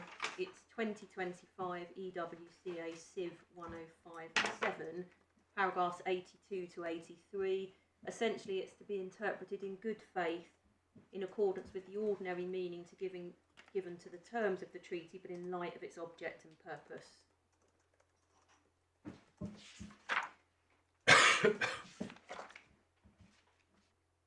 Object and purpose here, page 47,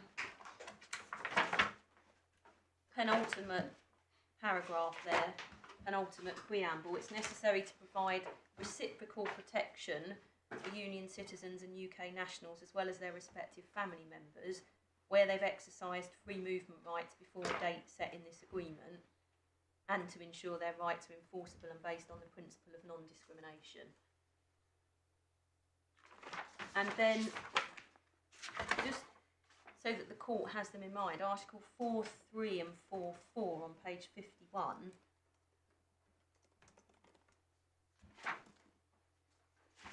4.3, provisions of this agreement referring to union law or to concepts or provisions thereof shall be interpreted and applied in accordance with the methods and general principle of union law. So it's not just anything goes.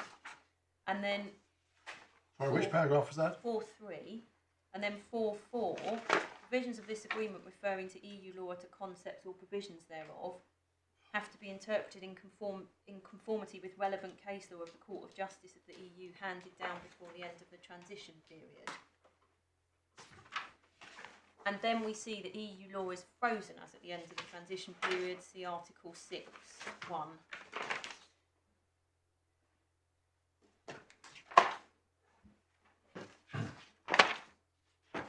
So EU law remains relevant to the effect that it's given effect by the withdrawal agreement, and where the withdrawal agreement brings in EU law, then one has to look at the EU law. In relation to the point about the withdrawal agreement sometimes being more generous, I won't deal with it now in terms of time, but see footnote 11 of our skeleton. Again, in the interest of time, I'll skip the scope provisions, which are Article 10.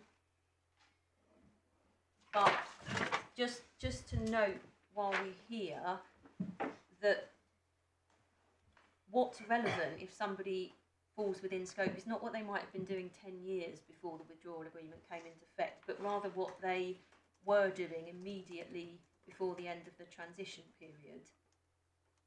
The Commission agrees with that. We don't need to turn it up, but see its guidance note, which is at tab 33 of the authorities bundle, page 659, paragraph 1.1.3.2.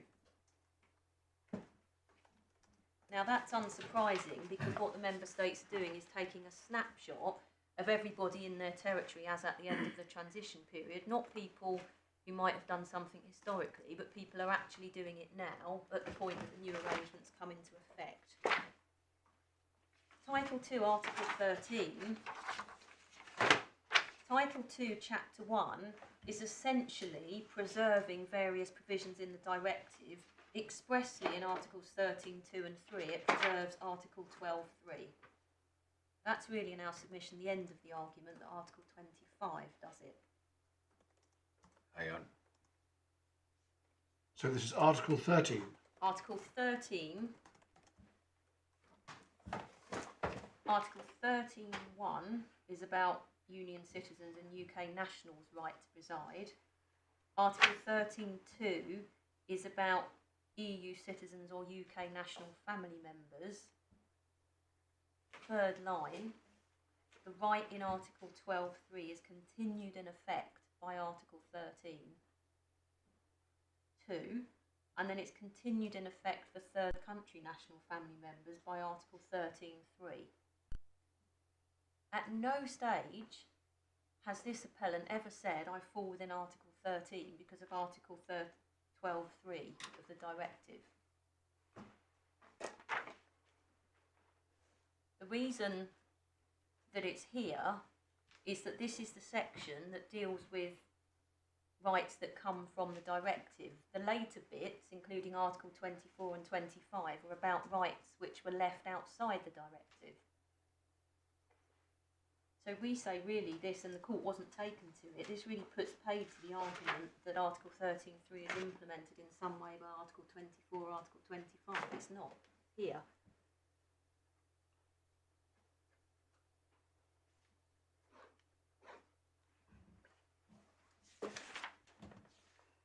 Then what we see is that Chapter 2 deals with rights of workers and self-employed persons. So what this is doing is applying rights that these cohorts had outside the directive. So to take an example of something that a person has under Article 45, but a right that they didn't have under the directive. There's a case called Somprix, which concerned a pregnant worker, and she didn't actually enjoy any rights under the directive, but the court says she has a direct right to reside under Article 45 of the treaty. That's the sort of right that's preserved by Article 24. Similarly, the rights under 492/2011 are preserved here and not by Chapter 1. So can we just work through it? Yes. So we're in Article 24. Article 24, rights of workers. And workers will enjoy the rights guaranteed by Article 45 and the rights granted by 492/2011.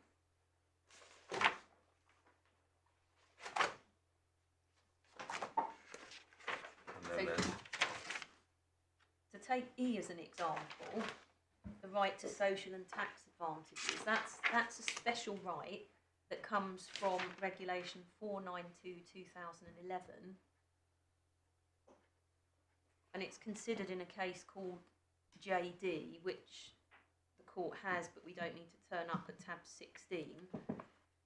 So what this article is doing is, having continued certain but not all provisions of the directive in effect in Chapter 1, this is then preserving rights which existed before the end of the transition period but weren't contained in the directive and came from other instruments. What do you say about the point that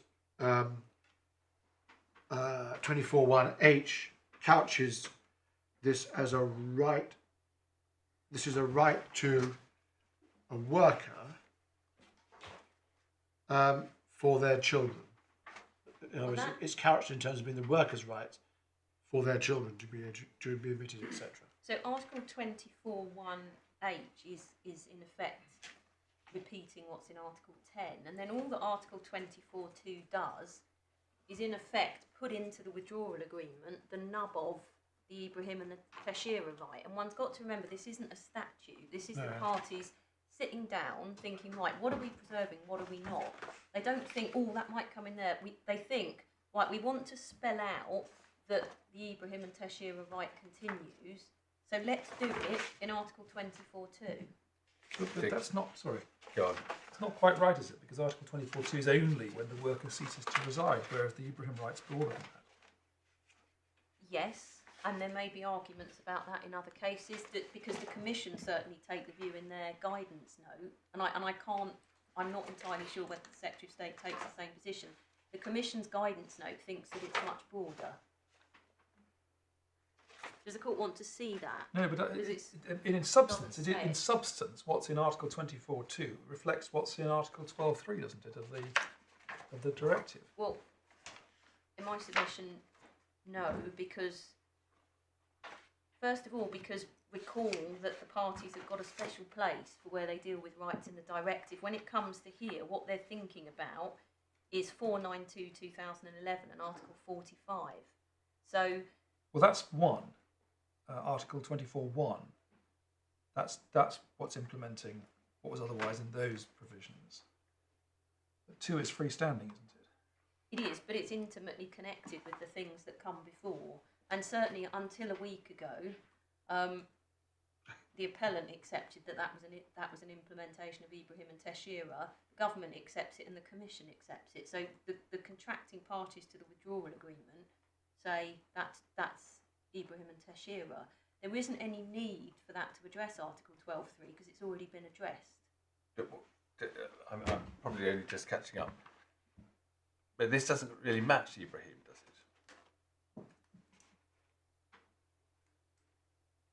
Or does it? Well, it might be said it's more narrow, and then there'll be arguments in future cases about, well, is it more narrow? Is it just, does one have to construe this more broadly because it's an international agreement?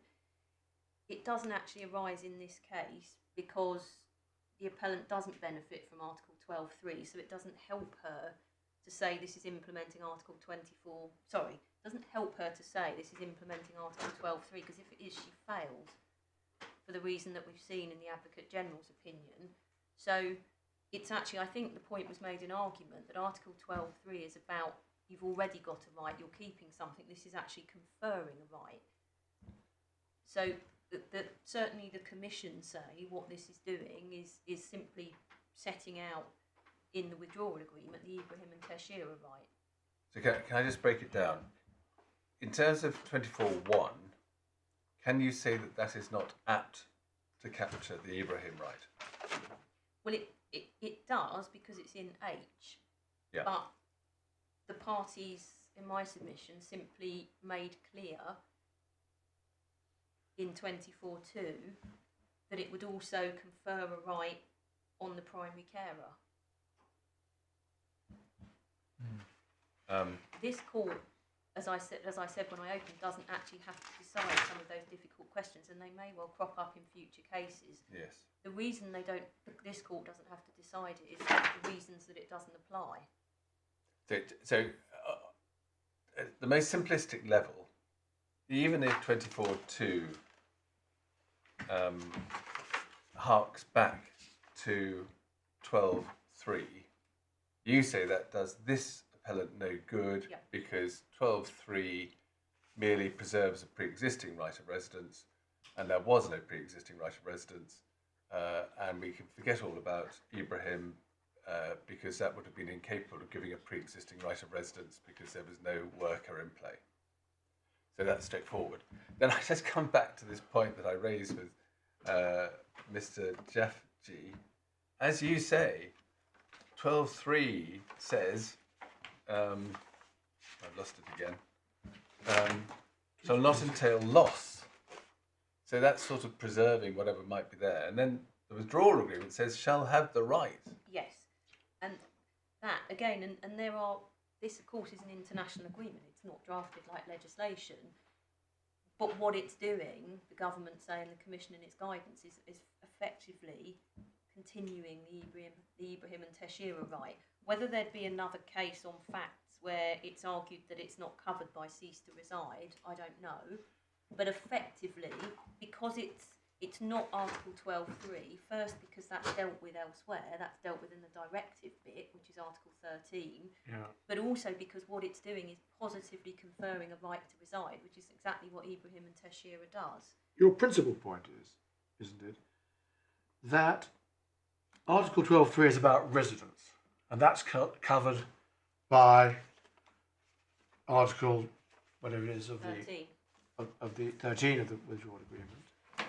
And by the time we get to Article 25, we're in rights of workers and rights that are ancillary or parasitical upon that, and that includes this particular right of residence, which harks back to the regulation and Ibrahim, etc. Yes, precisely, because if one puts all the clues together, first that it says shall have the right to reside, second that it follows subparagraph 2, subparagraph 1, which expressly is talking about Article 45 and 492 2011.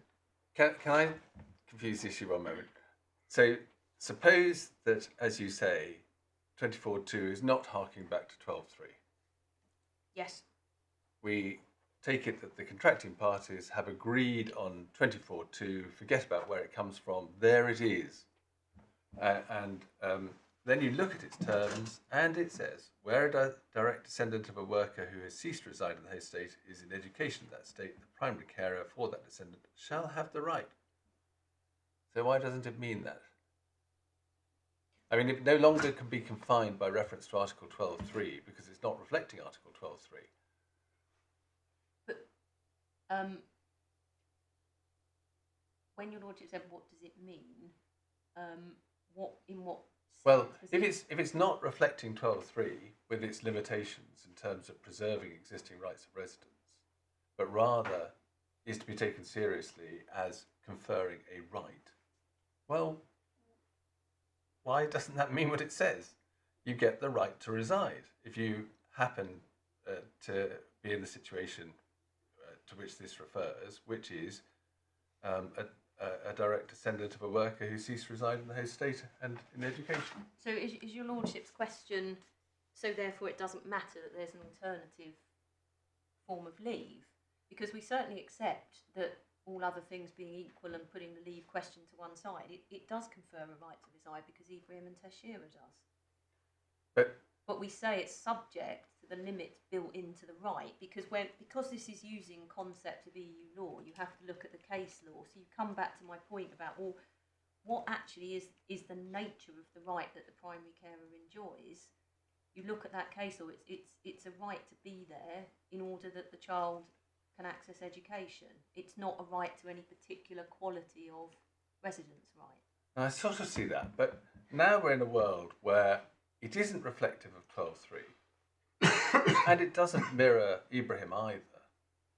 So we've got a right that can't immediately be related back to any pre-existing EU right because it doesn't match any pre-existing EU right properly.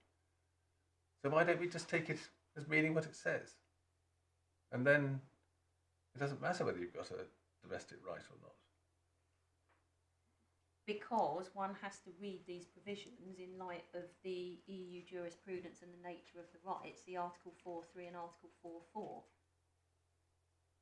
And one doesn't, what your lordship is saying is, well, isn't the withdrawal agreement basically saying you can have the right to reside, and so it doesn't matter if you've got alternative leave?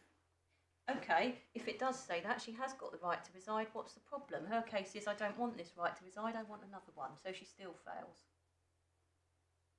If that's the answer, if that's what it gives, she's got leave. What she's saying is, you're breaching my rights under this provision because you're not giving me leave under the EU settlement scheme, and that's what I want, and that really is an answer to all of this. What's an answer? Say that again. What's the answer? Whatever the position on other facts, we come back to what I said in opening, which is her case is you are breaching my rights under, in fact, Article 25(2), because you won't give me leave under Appendix EU. That's her case, that the refusal of leave under Appendix EU breaches my rights under the withdrawal agreement. If she's right about everything else, the answer, if one simply reads Article 24(2) as it is that you have got the right to reside. You've got leave. Why does Article 24(2) or Article 25(2) of the withdrawal agreement entitle you to a particular form of leave? Can I just try one other thing where I'm going to confuse myself and everybody else? 25(2). Yes. On your case, does self-employment, applying the withdrawal agreement, entitle you to claim the benefit of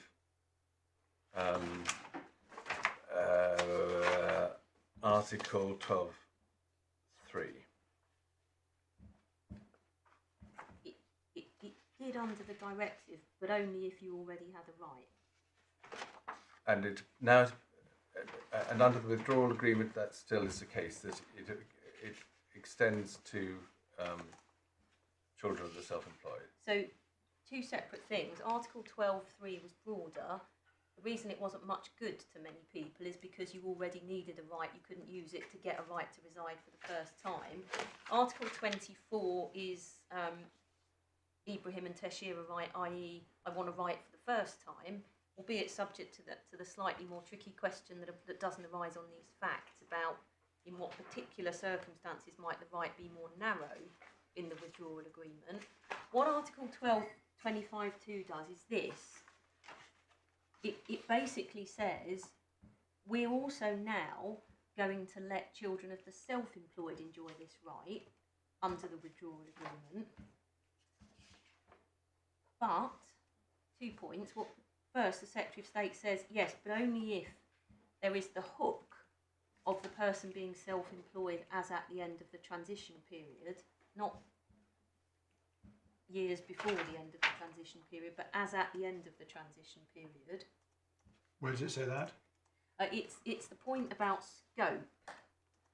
That when you're wanting to bring yourself within scope of this agreement, you have to show that you had a right of residence as at the end of the transition period. So, can I just show the court the Commission guidance, because it, in some ways, just before you do, I Yes. know it would be very helpful, but I'd just like to understand a little bit more. So that there are sort of two things I'd just like to be clear about. yes, In relation to Article 25(2), or possibly not in relation to Article 25(2). First, what on your case is it concerned to do? And second, does it make any difference in terms of the position of someone who might want to claim the benefit of Article 12(3)? Probably not. So, first question, can I give an example of when the Secretary of State says that Article 25(2) would be engaged? Mr X is in the UK on the 31st of December 2020. He is self-employed. He's been doing that for a couple of months, coming up to the end of the transition period. In December 2020, his child would not enjoy the Ibrahim and Teshira right. Suppose Mr X has a child in 2022. Because Mr X was self-employed in the UK on the 31st of December 2020, his child will enjoy the right to continue its education. Or the child might arrive in 2022, but I'm sure if anybody's watching this on the live stream and I've got that wrong, they'll shout at Miss Wakeman and tell me. But essentially that's it. Before the end of the transition period, you couldn't enjoy this right if you were the child of a self-employed person. From the withdrawal agreement, you can.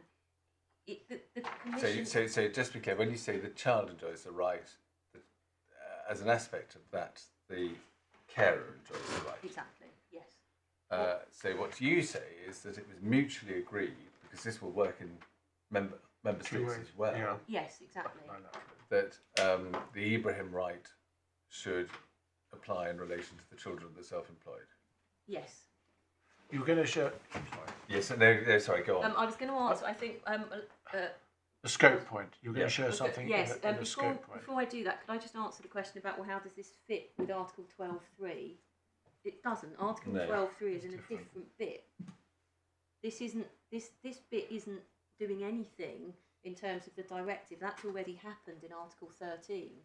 There's no need for Articles 24 and 25 to do that. They're covering the bits of legislation that the contracting parties want to continue that aren't the directive. So the short answer, come to the guidance, is that this is cat-handed drafting. Your Lordship said that, I didn't. Yeah. Can I just ask the court, and it will also deal with the scope question. Yeah. If we turn up the guidance at tab 33, our skeleton does deal with this point about Article 25 and what it's doing in more detail. I think it's paragraph 66 to 72. This is the guidance note. It should be said that the court has considered this in other cases. It doesn't reflect the official position of the Commission, and it was also suggested in a case called Sadiqa that it could be used like a textbook. But in any event, it's useful to show the court the Commission's position in the guidance. So, firstly, in relation to the scope question, page 659, 1.1.3.2. Could I just invite the court to read that, which is dealing with the scope provision in Article 10?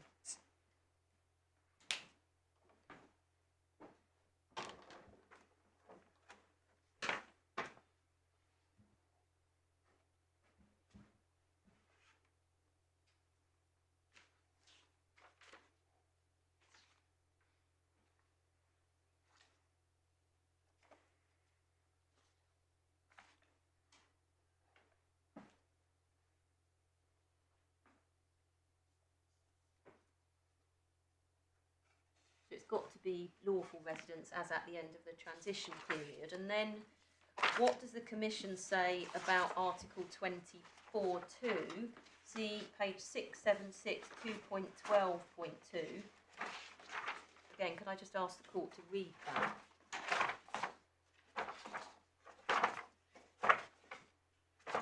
Two point 12.2, yeah. 2.12.2.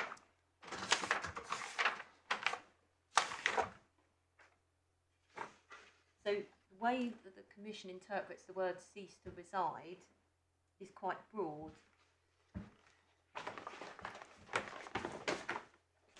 So they might have lost their rights under the withdrawal agreement because they haven't been residing lawfully, for example, or they're dead, or they've left.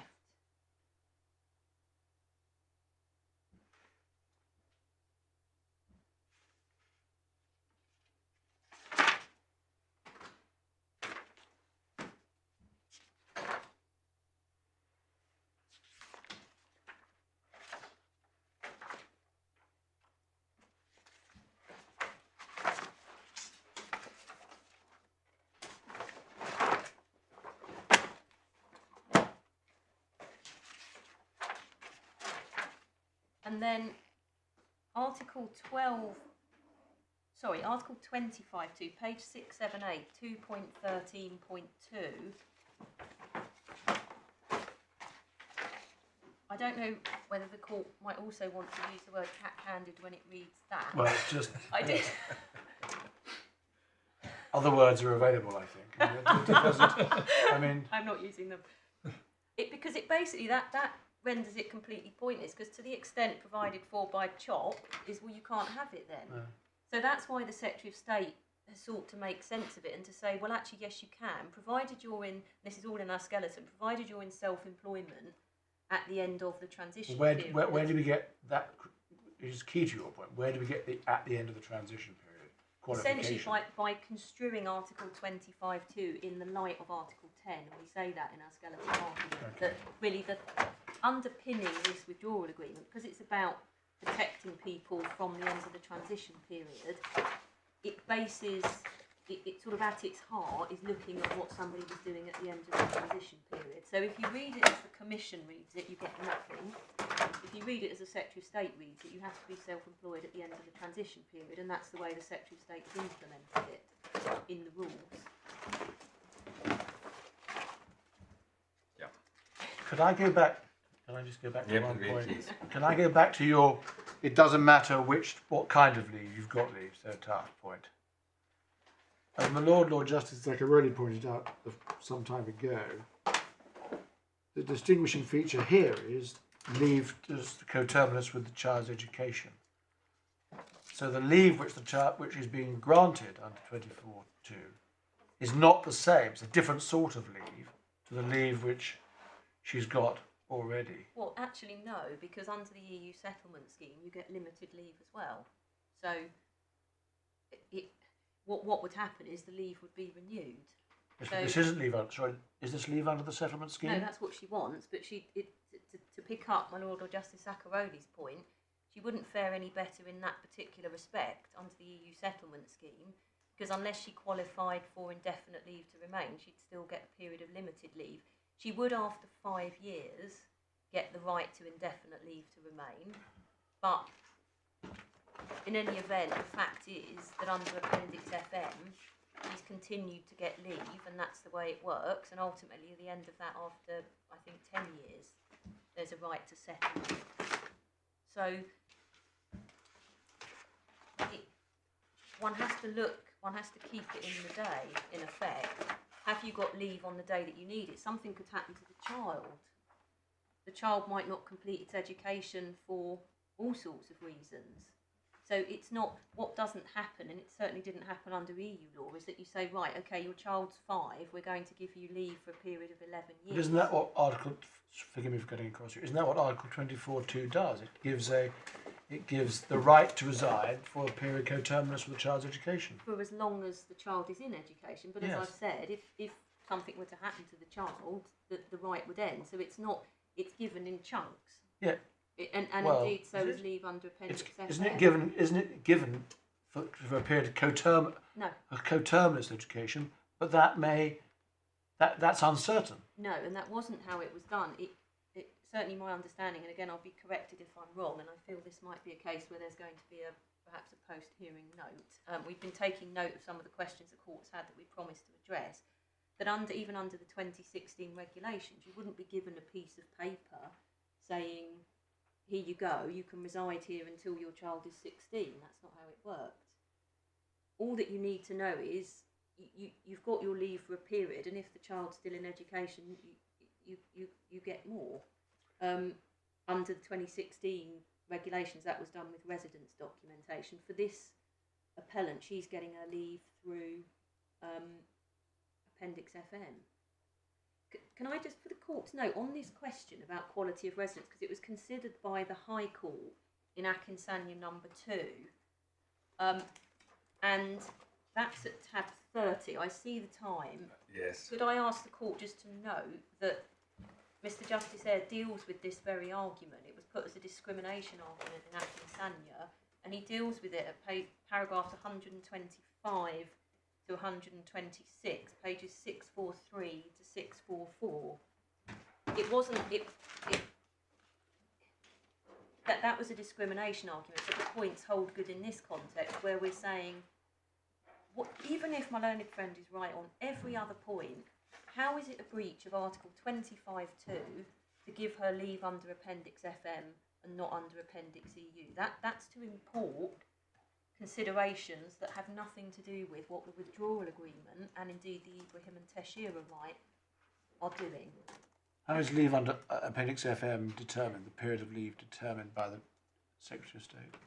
Decided by the Secretary of State? I think I'd have to answer that separately, but I think it's periods of limited leave, and then at the end of that there is indefinite leave to remain. It's a different approach to the right to reside for a period coterminous with the child's education. which is what Article 24 Well, it would be if the Secretary of State didn't. If the Secretary of State then said, "Well, sorry, you're not having any more leave." But if the Secretary of State keeps giving leave, then there is leave for a period coterminous with the child's education. Now, it's the same as my. Well, you haven't wasted any time. We are at 4. Well, we're beyond 4:15. Yes. Are there other points you need to make? Yes. Can I just check my note and perhaps give some references? So, the court has my point that whatever Article 25(2) is doing, it isn't conferring a right to education on these facts. 1, because she's a British citizen. 2, because she's got leave. And 3, absolutely, it doesn't give you a right to say, give me leave under Appendix EU. I've pretty much made my submissions. I just, for the court's note, our submissions on the leave point are addressed in our skeleton at 29 to 31 and 53 to 60. There's two. I've referred to Akinsanya 2 and that passage I mentioned. Akinsanya number 1, which is at tab 25, is Lord Justice Underhill dealing with the Zambrano right and whether you can get that right if you've already got leave. We would say that the same analysis applies by analogy. See paragraphs 54 and 55 of Akinsanya. 54, 55. Yes. Paragraph 53 of Akinsanya also points out that there's a difference between a complaint about the terms of domestic legislation and a complaint about what you get as a matter of EU law, and we say the same point applies here. And then Velaj we've dealt with in our skeleton. I accept it wasn't about leave. It wasn't about a situation where somebody has leave, but certainly what Lady Justice Andrews does do, and rightly, is treat all of the derivative rights in a similar way. Yes, they all have their own conditions, but the point ultimately is to remember that they are designed to benefit the child and not the primary carer. And so far as this right is concerned, it is so that the child can continue in education. I think I can't say anything about Metok and Decker, but if we're going to, I think there's a risk of getting into providing judgments where the court's gone one way on one set of provisions and another way on another set of provisions. I've given the court Ala Rappe. That's an example. There are plenty more where the court said we're not interpreting this generously. Otherwise, it's in our skeleton. Can I turn my back for a moment? Yes.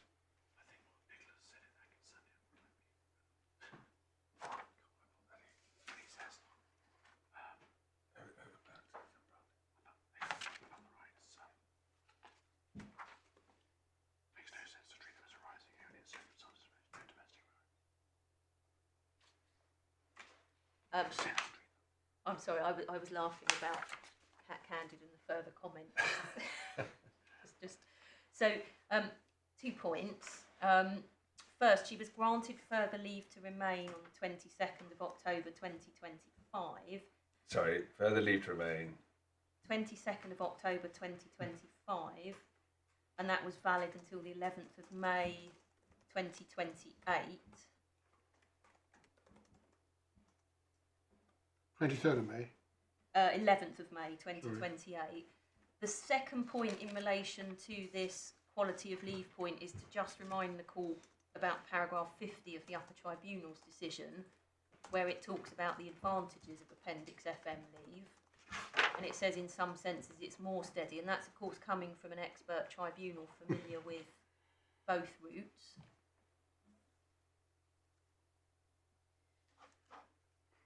Ultimately, we say, take a step back, look at the facts. The withdrawal agreement doesn't benefit this appellant. The only thing to check is whether did the court want to hear from us on ground 1 and why we accepted that it was well founded. No. Because Miss Wakeman was going to be doing that. So, Well, she may or may not be relieved. So, sorry that was a bit of rattle through at the end, but is there anything the court wants to ask me before I shut up? It's well explained in the skeleton argument. I hope so. Yes, We Well, I know. requested this. Yes. This puts. That was a statement. It wasn't. Oh, It wasn't a I'm question. I know it was a question. I'm very grateful. Yes, I mean it's there. We've put the flesh on the bones, and I think I hope now I've said all of that actually what I said in opening makes sense, makes more sense. Silence. So thank you very much. Thank you.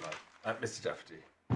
My lord, I'm mindful of the time, and I wonder. I'm pleased to hear that. Yes, my lord, there are quite a few matters that the appellant would want to come back on, but what I was proposing to do was to take my lords to the withdrawal agreement. I think that is the most important part of this. That is the ground of appeal. Yes. And that is the and as legislative source. As to the arguments as to EU law, I suspect that you've covered the ground pretty much this morning. My lord, yes, but there are other points that were raised that I think ought to be addressed in reply. But what I was proposing to do was to address the withdrawal agreement points now and seek my lord's permission to provide a note that just deals with the points in reply, nothing new, just reply, rather than taking up time now because it is quite late. I think let's deal with the withdrawal agreement and then we'll take stock. So if I could take my lords to the withdrawal agreement, and it begins at page 47 of the authorities bundle.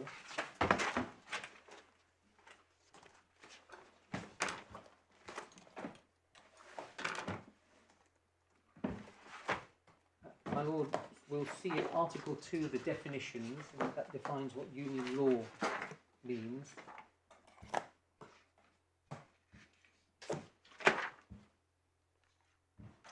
And that is relevant to Article 4, methods and principles relating to the effect and implementation, as Articles 4, 3 and 4 relate to provisions of the agreement that refer to union law or to concepts or provisions thereof. And the appellant would say that Articles 24.2 and 25.2 do not. They simply state rights. Well, 25.1 does, clearly. 25.1 does, 24.1 does, and 25.1, but 24.2 and 25.2 don't. And that's the point. My lords might feel that if the article does, then it does, but this refers to provisions, and 24.2 and 25.2. But isn't the whole point of Chapter 2 a reference to the union law? And that's what the agreement is. That what the agreement is about. It is the about that. The extension and part of rights existing under union law. My lord, yes, but yet Article 4, 3 and 4 are, the provisions are careful to say that this applies to provisions that refer to these things. Why would there need to be an agreement between the UK and the EU which went beyond the question of the extension of union law and granted new rights?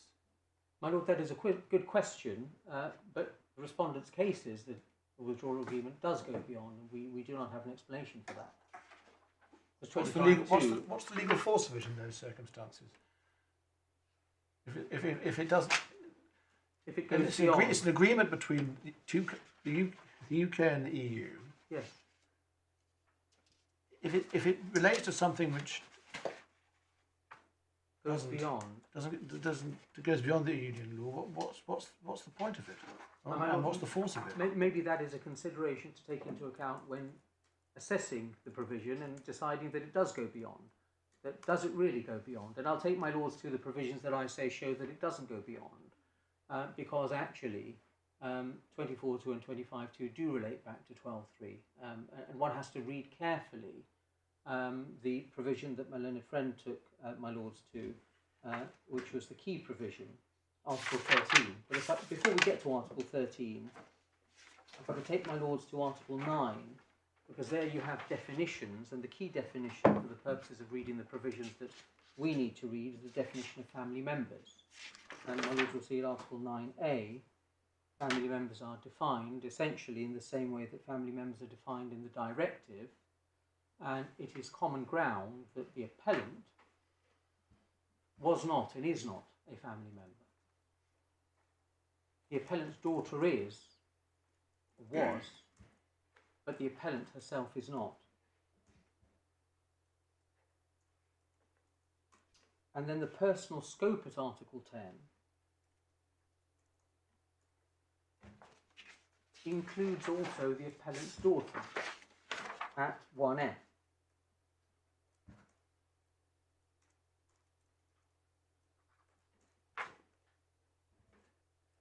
And so as far as personal scope being required to bring into effect Article 24.2 or 25.2, if one is looking at the union citizen who has departed, then one runs into difficulty in terms of the situation at the date of the implementation or the coming into effect of the withdrawal agreement.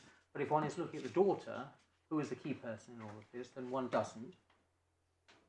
And then one looks at Article 13, and my learned friend said that this implements Article 12.3, and therefore 24.2 and 25.2 cannot. But if one looks at 1, 2, and 3, it refers, 1 is not applicable because it to the appellant because it refers to union citizens and United Kingdom nationals. 2 is not relevant because it refers to family members who are either union citizens or United Kingdom nationals. And 3 is not relevant because again it refers to family members who are neither union citizens nor United Kingdom nationals. So although Article 13 does make provision for 12.3 rights, it does so in a specific way, relating only to family members. And this, in my submission, also gives a little bit of insight into the way the withdrawal agreement considers that 12.3 preserves and grants rights. It doesn't apply to your client because she wasn't a family member. No, 13 doesn't apply to the appellant because she wasn't a family member. And that is why 24.2 is necessary. Because 24.2 at page 63 doesn't grant a right to the appellant's daughter, the family member, who is already covered by Article 13. It grants a right to the primary carer, and the word used in my submission is used advisedly because it is not identifying the person who is given the right by reference to the person being a family member. So if the appellant had been a family member, her right would have flowed from Article 13.3 or 2. But because she was not a family member, she comes within 24.2, which shows that the withdrawal agreement interprets 12.3 in a way that encompasses the grant of a new right, not simply the preservation of pre-existing rights. And one also can see from Article 24 that 24.3 does refer back to the directive, so it is not in my submission right to say that all directive rights are simply transposed or dealt with by Article 13. Article 24.3 itself makes reference to the directive. And if one then goes back to the directive, at pages 25 and 26, one could also contrast the language used throughout Article 12. 1 and 2 apply to family members, but 12.3 doesn't use the term family members and uses the term children and parent who has actual custody. Now, the children is going to be a family member, child or children are going to be family members, and therefore in those circumstances, yes, we are looking at preservation of pre-existing rights. But in my submission, the fact that one hasn't, the directive doesn't use the term family member in 12.3, and then one looks at the withdrawal agreement and the distinction between Article 13 and 24.2, and again the language used in 24.2, is consistent with 12.3 granting a right to a primary carer and is consistent with what the appellant says about the source of the 24.2 rights. They are rooted in 12.3. And as my Lord said, 24.2 really has nothing to do with Ibrahim Texera Bambas rights. It has everything to do with 12.3 of the 2004 directive. And if one takes away the Article 13 point, that Article 13 deals with it, so why deal with it under 24.2? And one recognises that, well, 24.2 is directed towards a different person, the primary carer, not the family member, not the child. Then that deals with and clarifies the point that it is 12.3 that is being implemented by 24.2. And of course, the question that my learned friend's submission begs, why deal with the directive in 24.2 if it's dealt with in Article 13? We beg the same question in reference to Article 24. Why deal with 24.1h in 24.2 if it's dealt with in 24.1h? 24.1 comprehensively covers the rights covered by 492/2011 Article 10, specifically refers to them in 1h, and that is the entire line of the Bambas Ibrahim Texera rights. So why on earth would the withdrawal agreement need to make separate provision for it, and provision for it in language that is entirely different and does not reflect the rights that are recognised in Bambas Ibrahim Texera? My overarching point was that this chapter 3 deals with rights of residents, and chapter 4 deals with rights of workers in the withdrawal agreement. My Lord, yes, and the withdrawal agreement has decided to structure it in this way so that the previous chapter includes 12.3 with respect to family members, and 24.2 and 25.2 incorporates those rights without reference to 12.3 in respect of those that are not family members. That is the way the withdrawal agreement has done it. There have been references to the nature of the drafting. I don't need to repeat those, but one has to make sense of it. But Article 24 is about rights of workers and rights that follow on from that, including, by the way, 24.3, which relates back to those provisions of Article 7 of the directive which relate to workers. Yes, and 12.3 of the directive applies to workers, as it applies to self-employed persons. Now, why it was dealt with in this way and why it wasn't dealt with within Article 13 is a question that really the appellant is in a position to answer. But the court's task is to interpret the withdrawal agreement. And the Secretary of State's case is, in my submission, built on principles derived from case law that predates the withdrawal agreement, building up to a submission as to this is how you interpret the withdrawal agreement. The appellant says, well, let's start with the withdrawal agreement. Let's see what the provision says. There is no ambiguity in the provision. It's very clear. And the Upper Tribunal found that it was clear and that the appellant fell within it, but for the fact that she had leave under Appendix FM. So that's the starting point. And then, if necessary, one tries to understand why the withdrawal agreement is structured in this way, and the appellant says, well, she's answering that. And that is the only way that one can make sense of the whole.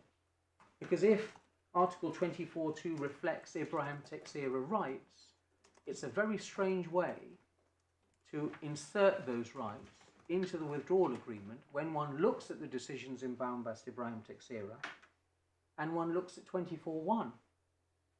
It's extremely strange. It's inexplicable in my submission because one simply doesn't need it, and if one needs it, why express it in language that has nothing to do with the rights that were recognised by the Court of Justice, but has a lot to do with 12.3 of the directive? My Lord, that is the point about the withdrawal agreement. That's the withdrawal agreement. Yes. I might just take stock with my lords on where we want to go. How long do you need to be to pick up points on other matters? Because obviously you covered a lot of ground this morning. My Lords, yes. There are, if my Lords want, I can start racing through it. It's just that there are a number of cases that my learned friend referred to, and it would be taking my Lords back to them, and it would be quicker to just give my lords the references in writing, and it won't be a long submission. I would have thought that it would be done in 1 or 2 pages, with just literally a list rather than narrative. Let me ask my lords what they'd rather do.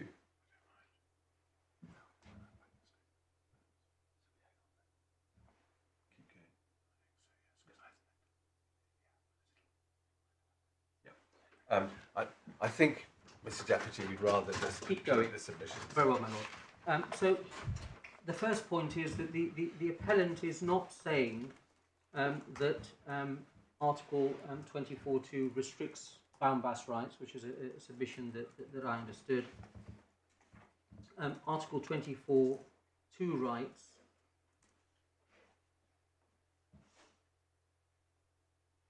I don't need to say anything more about that.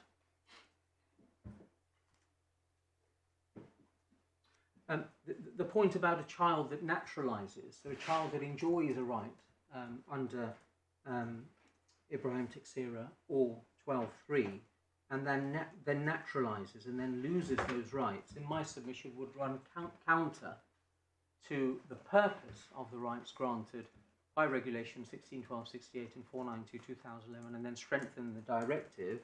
And I say that by reference to paragraph 68 of Bound-Bass at page 112 of the authorities bundle. My lord, I won't take my lords to it, but it's set out there the purpose behind it, which is to for the family to integrate and to strengthen ties with the host member state. If in doing that, and doing that to the extent of naturalisation would result in a weakening of rights, that is counterintuitive and counter to the purpose.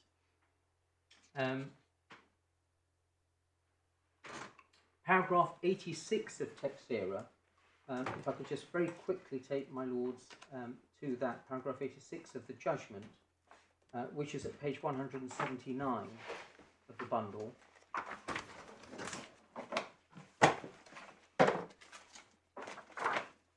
And the short point there is that when one looks at the last sentence of paragraph 86, in all of the cases it is only in relation to children that attain the age of majority that the court says that there is something that the referring court would need to assess, which in my submission supports the appellant's submission that there is necessary implication when the child is under the age of 18 that the parent's presence is required. So it's not an extra test as the respondent submits.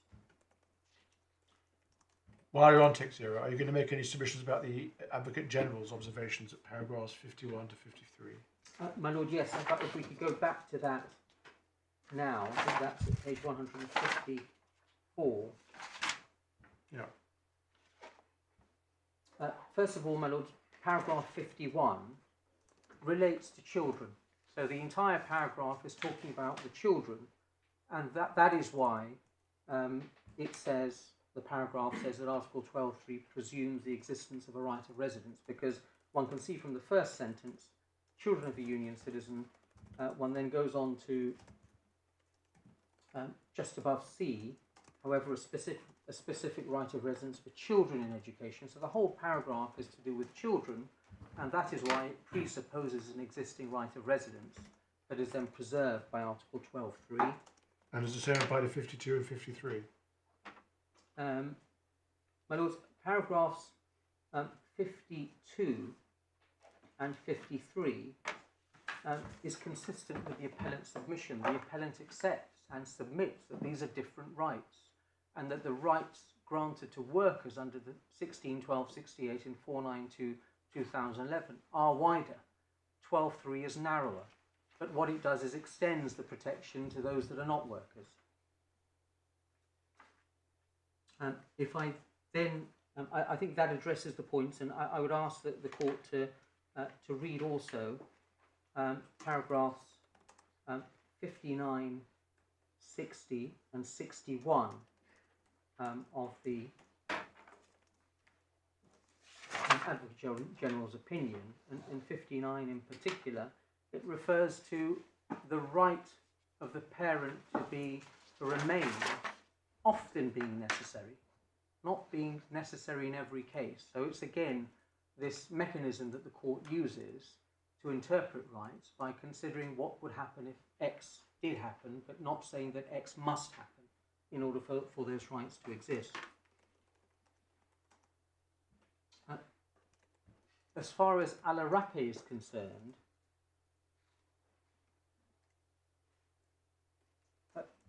the right of permanent residence issue there was decided against Alarape by the Court of Justice because Alarape did not come within the 2004 directive. The appellant accepts that, and the appellant submits that that really has no bearing on the interpretive exercise that the court is involved with here. As far as Luna's is concerned, that is very different on the facts. It's about a union citizen that comes here whose rights of residence are dependent on his nationality, his or her nationality, and nationality changes, so the right of residence then changes based on the new nationality. That is a very different situation to the rights that the appellant's child is claiming, because those rights are not dependent on nationality. They're dependent on the relationship to a union citizen that used to be self-employed in the UK and dependent on her continuing in education. The rights themselves, if one looks at 1612-68, 492-2011, 12.3, Baumbast, Ibrahim Texera, there is absolutely no mention of nationality. Nationality is irrelevant to the rights, and that is why the change in nationality is irrelevant.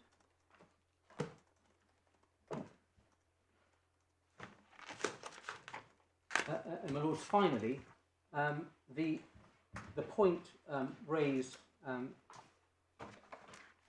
by the Secretary of State that, look, even if there are rights, it's irrelevant because she already has rights, and Article 24.2 doesn't require a certain type of right. Well, that's a different issue. At the moment, the Upper Tribunal has found that there are no rights under Article 24.2 and now 25.2. And if the answer is, well, you do have rights, but the grant of rights under Appendix FM is sufficient to meet those rights, to meet the Secretary of State's obligations, that's a different matter. The appellant would say that is not correct, and the appellant would say that in any event, the Secretary of State has set up the EUSS, and if rights are recognised under 25.2, the appellant would be entitled to a grant under the EUSS, and because of the length of her residence, would be entitled to the grant of indefinite leave to remain now. And that is something of benefit, and there are other benefits, and the appellant submits that simply saying that Appendix FM is good enough is not an answer to the submission that the Upper Tribunal got it wrong in saying that you don't benefit from a right under 24.2 and now 25.2. And my lords, finally summing up, the appellant's case is built on the withdrawal agreement and starts with the withdrawal agreement. The respondent's case, in my submission, seeks to ignore the text of the withdrawal agreement and seeks to interpret it through the lens of prior decisions of the Court of Justice. And that, in my submission, is the wrong approach. One has to start with the withdrawal agreement, and if there is ambiguity and uncertainty, one then goes back to the Court of Justice decisions. And the reason that the Secretary of State is constrained to do that is because the text of the withdrawal agreement is clear, and she needs to go back and build a puzzle for the court to put together in order to restrict the rights that are plainly granted by Article 25.2 read with 24.2. My lords, unless there is anything further that I can assist you with, those are my submissions. No, thank you very much. Thank you very much, both of you with speaking roles, for excellent submissions. I'm sorry to deprive Ms. Wakeman of her chance to make equally good submissions, but anyway, thank you also to those who haven't had speaking roles. You will be surprised to know that we're going to reserve our judgment. You will be supplied with this in the normal way for you to correct our typing in English, but not, of course, so as to re-argue the case. We'd be grateful if at that stage you would also seek to agree an order dealing with consequential matters. If there are any points on which you disagree, could we please have brief written submissions, and we would expect to settle the points in the order that we make. Finally, although I'm sure you're well aware of this, I ought to remind everyone to the importance attached to the embargo. I think we've already had a list of those to whom the draft judgment should go. If you think of anybody else, you obviously need to come back to us. but thank you very much. Right, evening.